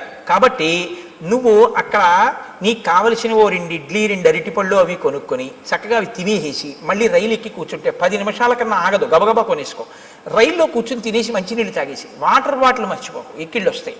వాటర్ బాటిల్ కొనుక్కోకుంటే ఎక్కి పడుకున్నామంటే హాయిగా తెల్లమారేటప్పటికి 6 హైదరాబాద్ వెళ్ళిపోతూ ఉంటారు. తెలుసున్నవాడు చెప్పేటప్పుడు రాజమండ్రి వస్తుంది, ద్వారపూడి వస్తుందని చెప్పడు. ఎక్కడ ఏం తినాలో, ఏం తాగాలో, ఎలా పడుకోవాలో, ఎలా వెళ్ళాలో ఎందుకు చెప్తాడంటే ఆత్మీయత అందులో కలిసిపోయి ఉంది. కలిసిపోయి ఉండడంలో అలా చెప్తాడు. కాబట్టి ఇప్పుడు చూడండి, నిజంగా మాట్లాడడంలో వాల్మీకి మహర్షి మాట్లాడించడంలో అందం చూడండి, ఇందుకుని మహాత్ముడయ్యాడు. ఇప్పుడు రాముడి మీద ఎంత ప్రేమతో మాట్లాడుతున్నాడంటే ఋషభోగానికి వెళ్ళి నీ పని అవుతుందని ఏదో చేతకాని వాడికి చెప్పినట్టు చెప్పట్లేదు. ఉపకారం చేయడంలో అంత శ్రద్ధతో చేస్తున్నాడు. మహానుభావుడి వల్ల నేను మళ్ళీ పునర్జన్మ పొందానని సంతోషిస్తున్నాడు. నాయన రామ, నువ్వు లక్ష్మణ సహితుడవై పశ్చిమ దిశగా ఇదే మార్గంలో వెడితే బోలెడన్ని చెట్లు కనపడతాయి. నేరేడు, మోరటి, పనస, జువ్వి, మర్రి, తుమ్మిక, రావి, కొండగోగు, మామిడి, చండ్ర, పొన్న, ఎర్రగోరుంట, కానుగ, నల్లవి, అశోక వృక్షాలు, కడిమి చెట్లు, గన్నేరు చెట్లు, నల్లజీడి చెట్లు, అశోక వృక్షాలు, ఎర్రచందన చెట్లు, దేవదారు వృక్షాలు అన్నీ కనపడతాయి. ఎందుకు ఇవన్నీ? ఆప్యాయత కలిగిన మేనమామ చెప్పినట్టు చెప్పడం. వీటికి మంచి మంచి పళ్ళు ఉంటాయి. లక్ష్మణుడు ఎక్కి కోసి నీకు తెచ్చి పెట్టచ్చు, లేదా కొమ్మలు ఉంచినా కూడా అందుతాయి. అంటే కింద కొమ్మలకు కూడా అన్ని పళ్ళుంటాయి, ఆ పళ్ళు ఎవరు కొయ్యరు. ఎంత వివరంగా మాట్లాడతాడో చూడండి. అక్కడే ఉంటుంది క్యాంటీన్. ఒకవేళ క్యాంటీన్ ఏ కారణం చేతనైనా మూసేసి ఉంటే నువ్వు కంగారు పడకవు, ఇటువైపు కట్టేస్తారు. కానీ అదే టైంలో టిఫిన్ ఎక్కువ తినేవాళ్ళు అవతల ప్లాట్ఫామ్ మీదకి వస్తారు, ఇటు చెక్కలతో క్లోజ్ చేసి అటువైపు అమ్ముతుంటాడు, అటువైపు వెళ్ళు అని చెప్తాడు. చూసారా మా మేనమామ అలా చెప్తాడు చెప్పేటప్పుడు. మీరు ఆ శ్లోకాలలో అవతలాడి ఆప్యాయత చూడాలి ఆ చెప్పడంలో. ఎంత గొప్ప రచనండి మహర్షిది. కాబట్టి లక్ష్మణుడు కొమ్మలు ఉంచి పళ్ళు కొయ్యొచ్చు, తేనె పట్ల నుంచి తేనె కారుతుంటుంది. రామ అవి మీరు తినచ్చు. అది దాటి మీరు వెడితే అక్కడ మీకు ఒక చిక్కటి వనం కనపడుతుంది. అంటే చిక్కటి వనం, చక్కటి వనం, బాగా చెట్లు దగ్గరగా ఉంటాయి. అవన్నీ పూలతో పళ్ళతో నిండిపోయి ఉంటాయి. సర్వకామ ఫలాహ వృక్షాః పాదపాస్తు మధుశ్రమాః సర్వే చ ఋతవస్తత్ర వనే చైత్రరథే యథ. చైత్రరథం అంటే ఎప్పుడు అన్ని ఋతువులు ఉంటేదాన్ని చైత్రరథం అంటారు. అన్ని ఋతువులు ఉన్నట్టే అక్కడ ఎప్పుడు పళ్ళతో తేనె పట్లతో పువ్వులతో చెట్లన్నీ శోభాయమానంగా ఉంటాయి. అక్కడ చక్కగా మీరు తేనె తాగచ్చు, పళ్ళు తినచ్చు. అది దాటి వెళ్ళిన తరువాత మీరు పంపా సరోవర తీరానికి వెడతారు. రామ పంపా సరోవర తీరంలో ఒడ్డున ఎక్కడా కూడా అసలు గులకరాళ్ళు ఉండవు. సాధారణంగా నది ఒడ్డున అన్ని చోట్ల గులకరాళ్ళు ఉంటాయి. గులకరాళ్ళు ఉంటే ఏమిటి అని మీరు అడగచ్చు. రాముడు పాదుకలు లేకుండా నడుస్తున్నాడు, గులకరాళ్ళు ఉంటే గుచ్చుకుంటాయి కాళ్ళు. కాబట్టి రామ పంపానది తీరంలో గులకరాళ్ళు ఉండవు. అంటే ఆయన కాళ్ళకి గుచ్చుకునేవి లేవు. ఎంత ప్రేమో చూడండి నా చెప్పడంలో. పంపానది తీరంలో గులకరాళ్ళు ఉండవు. ఆ నీళ్లు చల్లగా ఆ అందులో పుట్టినటువంటి పద్మముల యొక్క కింజిల్కముల నుండి రాలినటువంటి పుప్పుడితో సుగంధభరితములై తీయగా చల్లగా ఉంటాయి. ఎప్పుడు స్నానం చేద్దామా, ఎప్పుడు తాగుదామా అనిపిస్తుంది. రామ అక్కడ నాచు ఉండదు. కాబట్టి నువ్వు జాగ్రత్తగా పంచె పైకి తీసి కాలు జారుతుందేమో అని చూసుకుని వెయ్యక్కర్లేదు. ఆ కింద ఉన్నటువంటి ఇసుక నీకు కనపడుతుంది. ఆ నీరు వెండి పళ్ళెంలా ఉంటుంది, అంత స్వచ్ఛంగా ఉంటుంది. మహానందిలో ఉంటుంది సరోవరం, అలా ఉంటాయి నీళ్లు. రామ నీకు ఇంకొక విషయం చెప్తున్నాను. అక్కడ అనేకమైన పక్షులు ఆ ఒడ్డును తిరుగుతుంటాయి. వాటికి ఏం భయం ఉండదు. అవి చాలా స్వేచ్ఛగా తిరుగుతుంటాయి. అవి ఎంత రుచిగా ఉంటాయో తెలుసా రామ? ఘృతపిండోపమాన్ స్థూలాంతాన్ ద్విజాన్ భక్షయిష్యథ రోహితాన్ వక్రతుండాశ్చ నడమీనాంశ్చ రాఘవ. రామ పెద్ద పెద్ద చేపలు ముళ్ళున్నవి రెక్కలున్నవి ఆ నదిలో తిరుగుతుంటాయి పంపా సరోవరంలో. నీతి ముద్ద ఎలా ఉంటుందో అంత కమ్మగా ఉంటాయి అక్కడ ఉన్న పక్షులు. మాంసాహారం ఉన్న వాళ్ళు ఎవరైనా ఉంటే నూరూరే ప్రయత్నంలో ఉండకండి. కాబట్టి అంత కమ్మటి రుచి కలిగినటువంటి పక్షులు ఉంటాయి. కాబట్టి పాంసాయాం ఇషుభి మచ్చాన్ తత్ర రామ వరాన్ హతాన్ నిస్త్వక్ పక్షాన్ అయస్తప్తాన్ అకృషాన్ ఏకకంటకాన్. ఎంత వివరంగా చెప్తాడంటే ఆ నదిలో కొన్ని పక్షులు ఆ నదిలో తిరుగుతుంటాయి. గండు మీనులు, సొర మీనులు, రొయ్యలు, చేపలు అన్నీ ఆడుకుంటుంటాయి.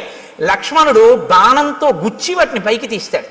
తీసి అగ్నిహోత్రం మీద ఆ బాణంతో ఇలా తిప్పితే ఎర్రగా కాల్తాయి. నువ్వు అక్కడ ఒడ్డున కూర్చోరామా, కూర్చుంటే ఒక్కొక్క చేపని కాల్చి పట్టుకొస్తాడు.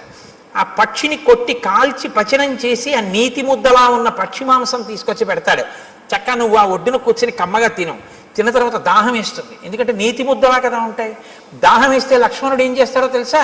భృశం తే ఖానుతో మచ్చాన్ పంపాయాహ పుష్ప సంచయే పద్మగంధి శివం వారి సుఖశీత మనామయం ఉధృత్య సతతాక్లిష్టం రౌప్య స్ఫాటిక సన్నిభం అసౌ పుష్కరవర్ణేన లక్ష్మణ పాయిష్యతి. తామరాకులు ఉంటాయి రామ, ఆ తామరాకులు దొప్పగా చేసి పంపా సరోవరంలోకి ఎడతాడు లక్ష్మణుడు. ఆ నీళ్ళు ఎలా ఉంటాయో తెలుసా? వెండి రేకు బోర్లించినట్టు ఉంటాయి, తెల్లగా అడుగునున్నటువంటి ఇసుక కనపడుతుంటుంది. దాంట్లో బోలెడన్ని పద్మాలు ఉంటాయి. పద్మాలకి కింజిల్కాలు ఉంటాయి. వాటిలోంచి ఆ పుప్పుడంతా నీటి మీద పడుతుంది. అందుకని మంచి ఏదో అన్ని రకాల పదార్థాలతోటి శివాభిషేకం చేస్తే వచ్చిన తీర్థం అన్ని రుచులు కలిసి మంచి సుగంధ ద్రవ్యాలతో సువాసనతో ఎలా ఉంటుందో అలా ఉంటాయి ఆ నీళ్లు. ఆ నీళ్లు తామరాకు దొప్పతో తెచ్చి నీకు ఇస్తాడు. నువ్వు చక్కగా ఏం చేస్తావంటే తామరాకు దొప్పతో చల్లటి నీళ్లు తాగు. సాయంకాలం వేళలో నువ్వు ఆ పంపా సరోవర ప్రాంతంలో తిరుగుతుంటే జింకలు లేళ్ళు తిరుగుతుంటాయి. చెట్లన్నీ పువ్వులు ఇట్టుకున్నాయా అన్నట్టుగా పువ్వులతో శోభిస్తుంటాయి. నీకు సీతమ్మ కనపడలేదు అన్న బెంగ నీకు తీరుతుంది. రామ అక్కడ పుష్పమాలలు కొన్ని పడి ఉంటాయి. ఆ పుష్పమాలలు ఎన్ని సంవత్సరములైన వాడవు. ఎందుకో తెలుసా? నతాని కశ్చిన్ మాల్యాని తత్రారోపయితా నరః నచ వై మ్లానతాన్యాంతి నచ సీర్యంతి రాఘవ. మతంగ మహర్షి యొక్క శిష్యులు గురువుగారికి సేవ చేయడం కోసమని అక్కడికి వచ్చి దర్భలవి సేకరిస్తున్నప్పుడు వాళ్ళ శరీరానికి కలిగినటువంటి శ్రమ వలన పుట్టినటువంటి స్వేద బిందువులు నేల మీద పడి పువ్వులై దండలయ్యాయి. అవి ఆ దండలు ఎవరూ తీసి ధరించారు. వాళ్ళ ఆ శిష్యుల యొక్క చెమట పువ్వులైంది కాబట్టి ఆ పువ్వులు సూర్యరశ్మికి వాడవు, గాలికి ఒడిలిపోవు. అవి ఎన్ని సంవత్సరములైనా అలాగే ఉంటుంటాయి. ఆ మాలలు ఎవరు ధరించరు. నువ్వు అక్కడ మతంగ మహర్షి యొక్క ఆశ్రమం కనపడుతుంది. చాలా లోపలికి వెళ్ళడం చాలా కష్టం. గొన్నేనుగులు దాని చుట్టూ తిరుగుతూ ఉంటాయి. రామ అక్కడే శబరి ఉంది ఇప్పుడు ఆ ఆశ్రమంలో. తేషాం గతానాం ఆద్యాపి దృశ్యతే పరిచారిణి శ్రమణీ శబరీనామ కాకుత్స చిరంజీవిని త్వాంతు ధర్మే స్థితా నిత్యం సర్వభూత నమస్కృతం దృష్ట్వా దేవోపమం రామ స్వర్గలోకం గమిష్యతి. నువ్వొక్కసారి ఆ ఆశ్రమంలోకి వెళ్ళి శబరిని చూస్తే శబరి నిన్ను చూసిన తరువాత స్వర్గలోకానికి వెళ్ళిపోతుంది. నీకోసమే ఎదురు చూస్తోంది. రామ అక్కడ నుంచి కొంచెం ముందుకు వెడితే ఎప్పుడు ఏనుగులు తిరుగుతూ ఉంటాయి. ఆ ఏనుగులు తిరుగుతున్నటువంటి ప్రాంతానికి లోపలే మతంగ మహర్షి చేత నిర్మింపబడిన మతంగవనము అని ప్రసిద్ధికెక్కినటువంటి ఆశ్రమం ఉంది. అక్కడే పంపా సరోవరానికి తూర్పున ఋష్యమూకము అనేటటువంటి ఒక పెద్ద పర్వతం ఉంది. ఆ పర్వతం యొక్క గొప్పతనం ఏమిటో తెలుసా రామ? ఋష్యమూకస్య పంపాయా పురస్తాత్ పుష్పిత ద్రుమ సుదుఃఖారోహణో నామ శిశునాగాభిరక్షిత ఉదారో బ్రహ్మణా చైవ పూర్వకాలే వినిర్మిత శయాన పురుషో రామ తస్య శైలస్య మూర్ధని యత్ స్వప్నే లభతే విత్తం తత్ ప్రబుద్ధో దిగచ్చతి నత్వేనం విషమాచారః పాపకర్మాధిరోహతి యస్తుతం విషమాచారః పాపకర్మాధిరోహతి తత్రైవ ప్రహరంత్యేనం సుప్త ఆదాయ రాక్షసాః తత్రాపి శిశునాగానాం ఆక్రంధ శ్రూయతే మహాన్ క్రీడతాం రామ పంపాయాం మతంగారణ్యవాసినాం. ఆ ఋష్యమూక పర్వత శిఖరములున్నాయే, ఆ శిఖరము పైకి ఎక్కడం చాలా చాలా కష్టం రామ. అందుకే ఆ శిఖరానికి పేరు ఏమని పిలుస్తారో తెలుసా? దాన్ని సుదుఃఖారోహణ శిఖరము అని పిలుస్తారు. ఎక్కడం చాలా కష్టం కాబట్టి ఆ శిఖరం మీదకి ఎవరూ ఎక్కలేరు. దాని చుట్టూ ఎప్పుడు గొన్నేనుగులు తిరుగుతుంటాయి, శిశునాగములు. కాబట్టి ఆ గొన్నేనుగులు గుంపులు గుంపులుగా తిరుగుతుంటాయి. పంపా సరోవరంలో నీళ్లు తాడి ఆడుకుంటుంటాయి. ఎవరైనా శిఖరం పైకెక్కి రాత్రి నిద్రపోయినప్పుడు వాళ్ళ కల్లో ఏం కనపడుతుందో అది వాళ్ళకి దొరుకుతుంది తెల్లవారేటప్పటికి. పాపాచారం కలిగిన వాళ్ళు ఋష్యమూక పర్వతం మీదకి ఎక్కి ఉండలేరు. ఒకవేళ ఉన్నా వాళ్ళకి నిద్ర పట్టగానే రాక్షసులు వచ్చి చంపేస్తారు. కాబట్టి ఏమర్థం అవుతోంది? ఋష్యమూక పర్వతం మీదున్న సుగ్రీవుడు నలుగురు వానరులు పాపాచారము కలిగిన వారు కారు. వారు పాపాచారులు అని వాలి తరిమేశాడు తప్ప వాళ్ళు నిజమునకు పాపాచారులు కారు. అటువంటి వారైతే రామా నిన్ను వాళ్ళతో సంధి చేసుకోమని చెప్పను. ఇది దాని అర్థం. కాబట్టి యత్ స్వప్నే లభతే విత్తం తత్వబుద్ధోధిగచ్చతి. రాత్రి కల్లో ఏం కనపడిందో అది తెల్లవారేటప్పటికీ ఆ కొండ మీద దొరుకుతుంది. కాబట్టి రామ ఆ పర్వత శిఖరం మీదకి వెడితే అక్కడ ఒక గొప్ప గుహ ఒకటి ఉంది. రామతస్యతు శైలస్య మహతీ శోభతే గుహ శిలాపిధాన కాకుత్స దుఃఖం చాస్యాహ ప్రవేశనం. ఆ గుహకి ఒక పెద్ద శిల అడ్డు పెట్టుంటుంది. దానిలోనే సుగ్రీవుడు నలుగురు వానరులతో ఉంటాడు. ఆ గుహలోకి ప్రవేశించడం చాలా కష్టం. తస్యా వసంతి సుగ్రీవ చతుర్భి సహవానరై కదాచిత్ శిఖరే తస్య పర్వతస్యావతిష్టతే. రామ ఆ శిశునాగములు ఆ గొన్నేనుగులున్నాయే అవి పంపా సరోవరంలోకి వచ్చి నీళ్లు తాగి పైకి చిమ్మి ఆడుకుని పెద్దగా అరుస్తుంటాయి. అవి అలా అరిచినప్పుడు వాటి యొక్క ఘీంకారములు ఆ పర్వత శిఖరం మీదకి వినపడుతుంటాయి. అప్పుడప్పుడు సుగ్రీవుడు గుహలోంచి బయటికి వచ్చి నలుగురు వానరులతో కలిసి ఆ శిఖరం మీద కూర్చొని చూస్తూ ఉంటాడు. ఇవన్నీ అక్కడే ఉన్నాడు. నిజంగా లైవ్ టెలికాస్ట్ ఇస్తారండి. మనం చదువుతుంటే అబ్బా మనం ఒక్కసారి ఆ ఋష్యమూక పర్వతం ఆ పంపా నది ఇంకా ఎన్ని చెప్పారో తెలుసా అండి. రామ గుంపులుగా అడవి పందులు వస్తాయి. అడవి పందులు పంపా సరోవరంలో నీళ్లు తాగి పర్వత గుహల్లో ఆడుకుంటూ వెళ్ళి పడుకుంటాయి. పడుకుని పెద్ద పెద్ద రంకెలు వేస్తాయి. ఆ రంకెలు ఎలా ఉంటాయో తెలుసా? ఆబోతు రంకెల్లా ఉంటాయి. అక్కడ గొన్నేనుగులు ఏమి ఆటలాడుతుంటాయో రామ. ఆ పర్వత శిఖరం చుట్టూ అవి తిరుగుతుంటాయి. వాటిని దాటి శిఖరం ఎక్కవలసి ఉంటుంది. ఇవన్నీ చెప్పి రామ తొందరగా బయలుదేరి సుగ్రీవుడితో స్నేహం చేసుకో. చాలా సంతోషం అన్నారు. మీరు ఆజ్ఞనిస్తే నేను బయలుదేరుతానన్నాడు. ఆయన వెళ్ళిపోయాడు. రామలక్ష్మణులు ఇద్దరూ బయలుదేరి శబరి ఉన్నటువంటి ఆ మతంగ మహర్షి యొక్క ఆశ్రమాన్ని చేరుకున్నారు. శబరి వెంటనే స్వాగతం చెప్పింది. స్వాగతం చెప్పి అంది, తౌచు దృష్ట్వా తదా సిద్ధ సముద్ధాయ కృతాంజలి రామస్య పాదౌ జగ్రాహ లక్ష్మణస్య చ ధీమతః పాద్యమాచమనీయం చ సర్వం ప్రాణాద్యధానిధి. ఆవిడ వెంటనే రామలక్ష్మణులు ఇద్దరి పాదములు పట్టుకుని అర్ఘ్యపాద్యములు ఇచ్చి కూర్చోపెట్టి, నాయనా రామ, నీ దర్శనం కోసమే నేను ఎదురు చూస్తున్నాను అని. అంటే రాముడు ఆవిడ్ని ప్రశ్నించాడు. ఇదే నేను మీతో అన్నది. రాముడు ఎవరితో ఎక్కడ ఎలా మాట్లాడతాడో మీకు అలవాటైతే ఎక్కడ ఎలా మాట్లాడాలో మీకు వచ్చేస్తుంది కొన్నాళ్ళకి. తాపసితో మాట్లాడుతున్నాడు కాబట్టి ఆయన ఎలా మాట్లాడతాడో చూడండి. తమువాచ తతో రామ శ్రమణీం సంసితవ్రతాం కచ్చిత్తే నిర్జితా విఘ్నా కచ్చిత్తే వర్ధతే తప కచ్చిత్తే నిహిత క్రోధాహారస్య తపోధనే కచ్చిత్తే నియమా ప్రాప్తా కచ్చిత్తే మనసస్సుఖం కచ్చిత్తే గురుశుశ్రూషా సఫలా చారుభాషిణి. ఓ శబరి, నీ తపస్సు విఘ్నం లేకుండా కొనసాగుతోందా? నువ్వు ఆహారమును స్వీకరించేటప్పుడు నియమాన్ని ఉల్లంఘించకుండా ఆహారాన్ని తీసుకోవడంలో ఏ ఇబ్బంది లేకుండా తీసుకుంటున్నావంటే రుచికి లొంగకుండా ఉండగలుగుతున్నావా? కచ్చిత్తే వర్ధతే తప, తపస్సు రోజు రోజుకి పెంచుకోగలుగుతున్నావా? ప్రతిరోజు నియమాలు పాటిస్తున్నావా? నీ మనసు సుఖంగా ఉంటోందా? నీ గురు శుశ్రూష బాగా చరిగిందా? నాకు వాటి గురించి చెప్పు. ఎవరిని ఏవడగాలో అవి అడగాలి. అడిగితే ఆవిడ చాలా సంతోషించింది. అద్యప్రాప్తా తపస్సిద్ధి తవ సందర్శనాన్మయ అద్యమే సఫలం తప్తం గురువస్య సుపూజితా అద్యమే సఫలం జన్మ స్వర్గశ్చైవ భవిష్యతి త్వయి దేవ వరే రామ పూజితే పురుషర్షభ చక్షుషా తవ సౌమ్యేన పూతాస్మి రఘునందన గమిష్యాం అక్షయాన్ లోకాన్ తత్ప్రసాదాదరిందమా. నాయన, ఎప్పటి నుంచో నీ దర్శనం కోసమే ఎదురు చూస్తున్నాను. నా తపస్సు ఇంతకాలం నిర్విఘ్నంగా సాగింది అని గుర్తేమిటో తెలుసా? నా తపస్సు సిద్ధి పొందింది అనడానికి తార్కాణమే నీ దర్శనం. నీ దర్శనం కోసమే చూస్తున్నాను. నీ దర్శనం కోసమే ఇంతకాలం నుంచి ఎదురు చూస్తూ ఉన్న నాకు ఈ కన్నులతో నిన్ను చూసే భాగ్యం కలిగింది కాబట్టి, నేను ఉన్న ప్రయోజనం పూర్తయిపోయింది కాబట్టి నువ్వు అనుమతించిన తర్వాత ఇంకా నేను ఊర్ధ్వలోకాలకి వెళ్ళిపోతాను. మయాతు వివిధం వన్యం సంచితం పురుషర్షభ తవార్థే పురుషవ్యాఘ్ర పంపాయా స్థిర సంభవం. పంపానదీ తీరమునందు ఉన్నటువంటి అనేకమైన కందమూలములను ఫలములను నువ్వు ఎప్పుడొస్తావో నీకు పెడదామని నేను తీసుకొచ్చి దాచి ఉంచాను. అంటే మీరు ఈ మాటలో ఒక విషయం గుర్తుపెట్టుకోవాలి. శ్రద్ధ అని ఒకటి ఉంటుంది. శ్రద్ధ అంటే ఏమిటో తెలుసా అండి?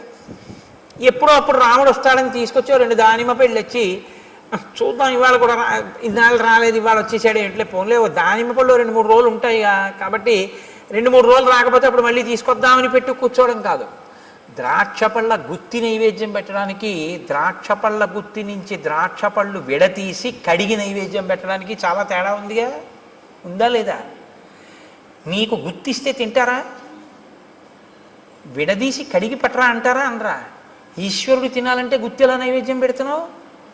నీకు తినాలని కోరుకుంటే పూజలో అంతర్భాగం చక్కగా పళ్ళన్నీ విడదీసి నీళ్లతో కడిగి పళ్ళెంలో చక్కగా అందులో మెత్తబడిపోయిన పళ్ళు తీసేసి మిగిలిన పళ్ళు వెండి పళ్ళెంలో నీ వెండి పళ్ళెం కూడా కాదుగా, ఇచ్చారుగా పెద్ద పళ్ళెం చక్కగా నైవేద్యం పెట్టమని, అందులో చక్కగా విశాలంగా పెట్టి రామ చక్కగా మెల్లగా అమ్మ నా తల్లి సీతమ్మ లక్ష్మణయ్య ఒక్కొక్క పండు తీసుకుని హాయిగా తినండి అని ఆ పళ్ళెం అక్కడ పెట్టి ప్రశాంతంగా నివేదన చెయ్యి.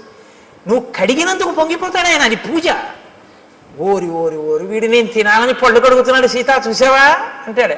గుత్తి అక్కడ ఇట్టి నైవేద్యం పెట్టు. ఏమండి చూసారా? అందులో చప్పబడిపోయినవి మెత్తపడిపోయినవి కుళ్ళిపోయినవి అన్నీ పెట్టేస్తున్నాడు.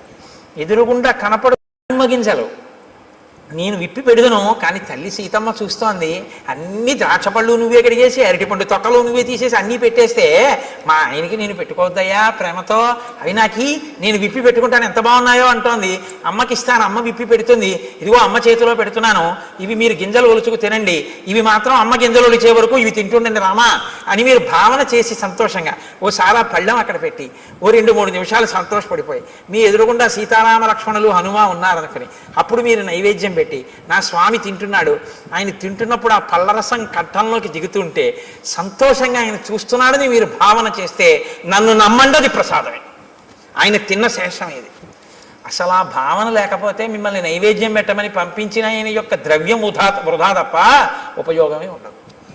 కాబట్టి నేను రోజూ పంపా సరోవరం నుంచి తెచ్చాను, పళ్ళు తెచ్చి అక్కడ పెట్టాను, రామ మీరు స్వీకరించండి అక్కడ పెట్టింది. అంతేకాని కొరికి చూసింది కొరికి చూసి పెట్టింది, ఇలాంటి పిచ్చి పిచ్చివన్నీ లేవు. ఆవిడ శుశ్రూష చేసింది గురువులకి, మతంగ మహర్షికి. ఆవిడికి తెలుసు ఎక్కడెలా ప్రవర్తించాలో. ఆవిడ శ్రద్ధ ఎక్కడా మీకు అర్థమవుతుందని నేను ఈ మాటలు చెప్పాను, నైవేద్యం పెట్టడం ద్రాక్ష పళ్ళ గుత్తి గురించి. ఆవిడ అలా ప్రతిరోజు సేకరించి తీసుకొచ్చి అక్కడ పెట్టింది. ఏమో రాముడు వస్తారేమో పెట్టుకోవాలి, ఎప్పటి పళ్ళప్పుడు. నేను చైతన్య కుసుమ ప్రియా అమ్మవారు. అందుకే అమ్మవారికి బంగారు తామరలతో బంగారం పూలు చేయించామని అంటారు. బంగారం పూలతో చేయిస్తే మీరు గుర్తుపెట్టుకోండి జాగ్రత్తగా, చాలామంది చేసేస్తారు కానీ దానికి ఒక కాడ ఉంటుంది. రెండో రోజు ఎవరో ఏం చేస్తాడు, ఇలా తీస్తాడు ఆ పూలు. అది గీసుకుని అమ్మవారి పాదానికి ఎర్రగా ఉన్న నా తల్లి పాదం మీద గీత పడి చిన్ని నెత్తుటి చుక్క పైకి చిందిందనుకోండి, మీరు 1,000,000 జన్మలెత్తినా మీ పాపం పోదు. ఎవడు చేయమన్నాడు ఆ పూలు? ఓ గడ్డి పువ్వు తెచ్చి అక్కడ పెట్టు చాలు. అందుకే ఆవిడ చెప్పింది చైతన్య కుసుమ ప్రియా, నేను చైతన్యం ఉన్న పువ్వుల్ని ఇష్టపడతాను అని చెప్పింది ఆవిడ. ఈ బంగారం పూలు వెండి పూలు తెచ్చేమని ఆవిడ చెప్పలేదు. ఎవడో వెర్రెక్కినవాడు మొదలెట్టాడు ఇవన్నీ. కాబట్టి అలాంటి పిచ్చి పనులు అనవసరం. చైతన్య కుసుమాలు ప్రకృతిలో వచ్చాయి, వాటితో చేస్తే చాలు. అందుకే ఏ ఋతు పుష్పములను ఆ ఋతువునందు పూజ చేస్తే ఈశ్వరుడు ప్రీతి చెందుతాడు. అసాధారణమైనవి తెచ్చే ప్రయత్నం చేయకూడదు. అక్కడ నీకు లభ్యమయ్యే వాటితో చేస్తేనే ఈశ్వరుడు సంతోషిస్తాడు ఎప్పుడు. శ్రద్ధ. కాబట్టి శబరి వాటినన్నింటినీ అక్కడ పెట్టింది.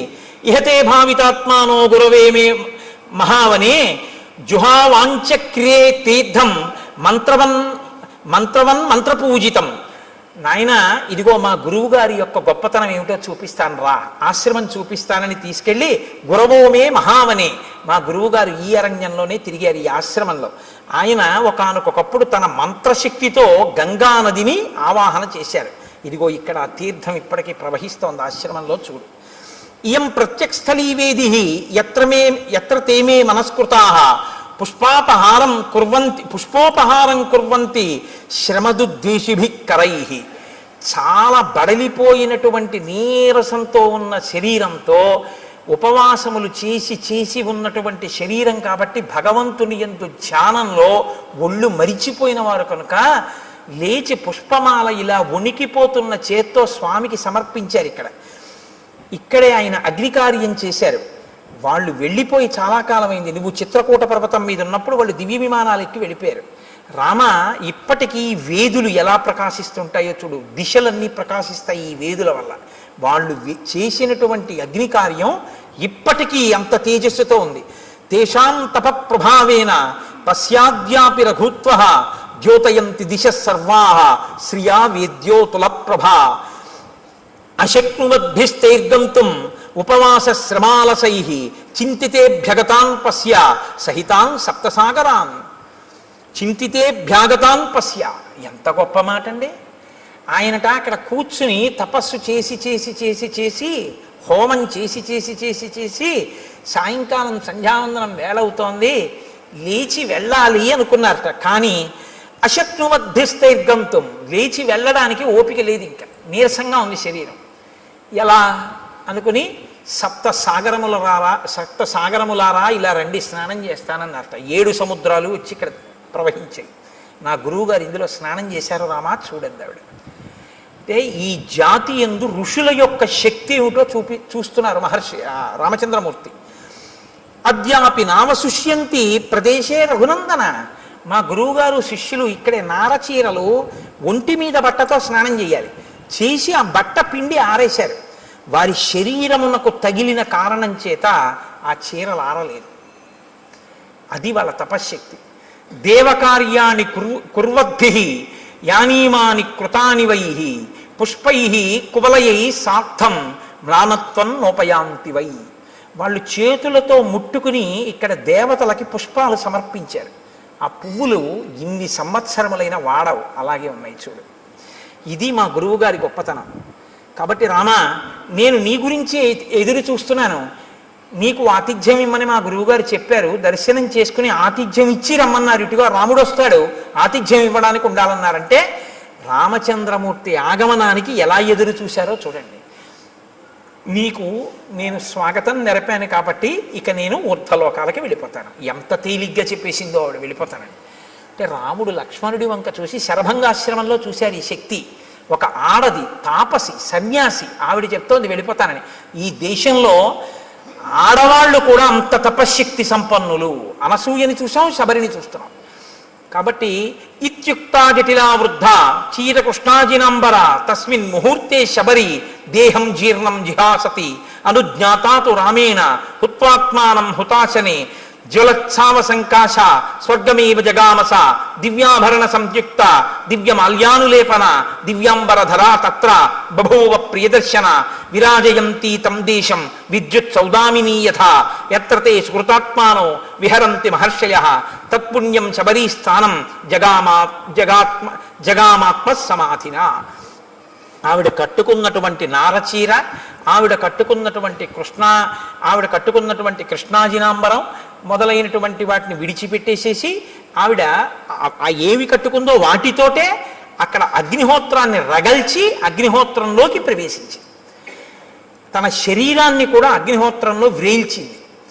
ఆ శరీరము అగ్నిహోత్రమునందు తప్తమైపోతూ ఉండగా మెరుపుతీగ ఎలా ఉంటుందో అటువంటి శరీరం కింద మారిపోయి దివ్యమైనటువంటి ఆభరణములు, దివ్యమైనటువంటి వస్త్రములు ధరించినదై ఈయన చూస్తుండగానే నమస్కారం చేస్తూ స్వర్గలోకానికి చేరిపోయి పూర్వం ఆమె సేవించిన గురువులు ఎక్కడున్నారో, ఆ గురువుల శిష్యులు ఎక్కడున్నారో అక్కడికి ఈవిడ కూడా వెళ్ళిపోయింది.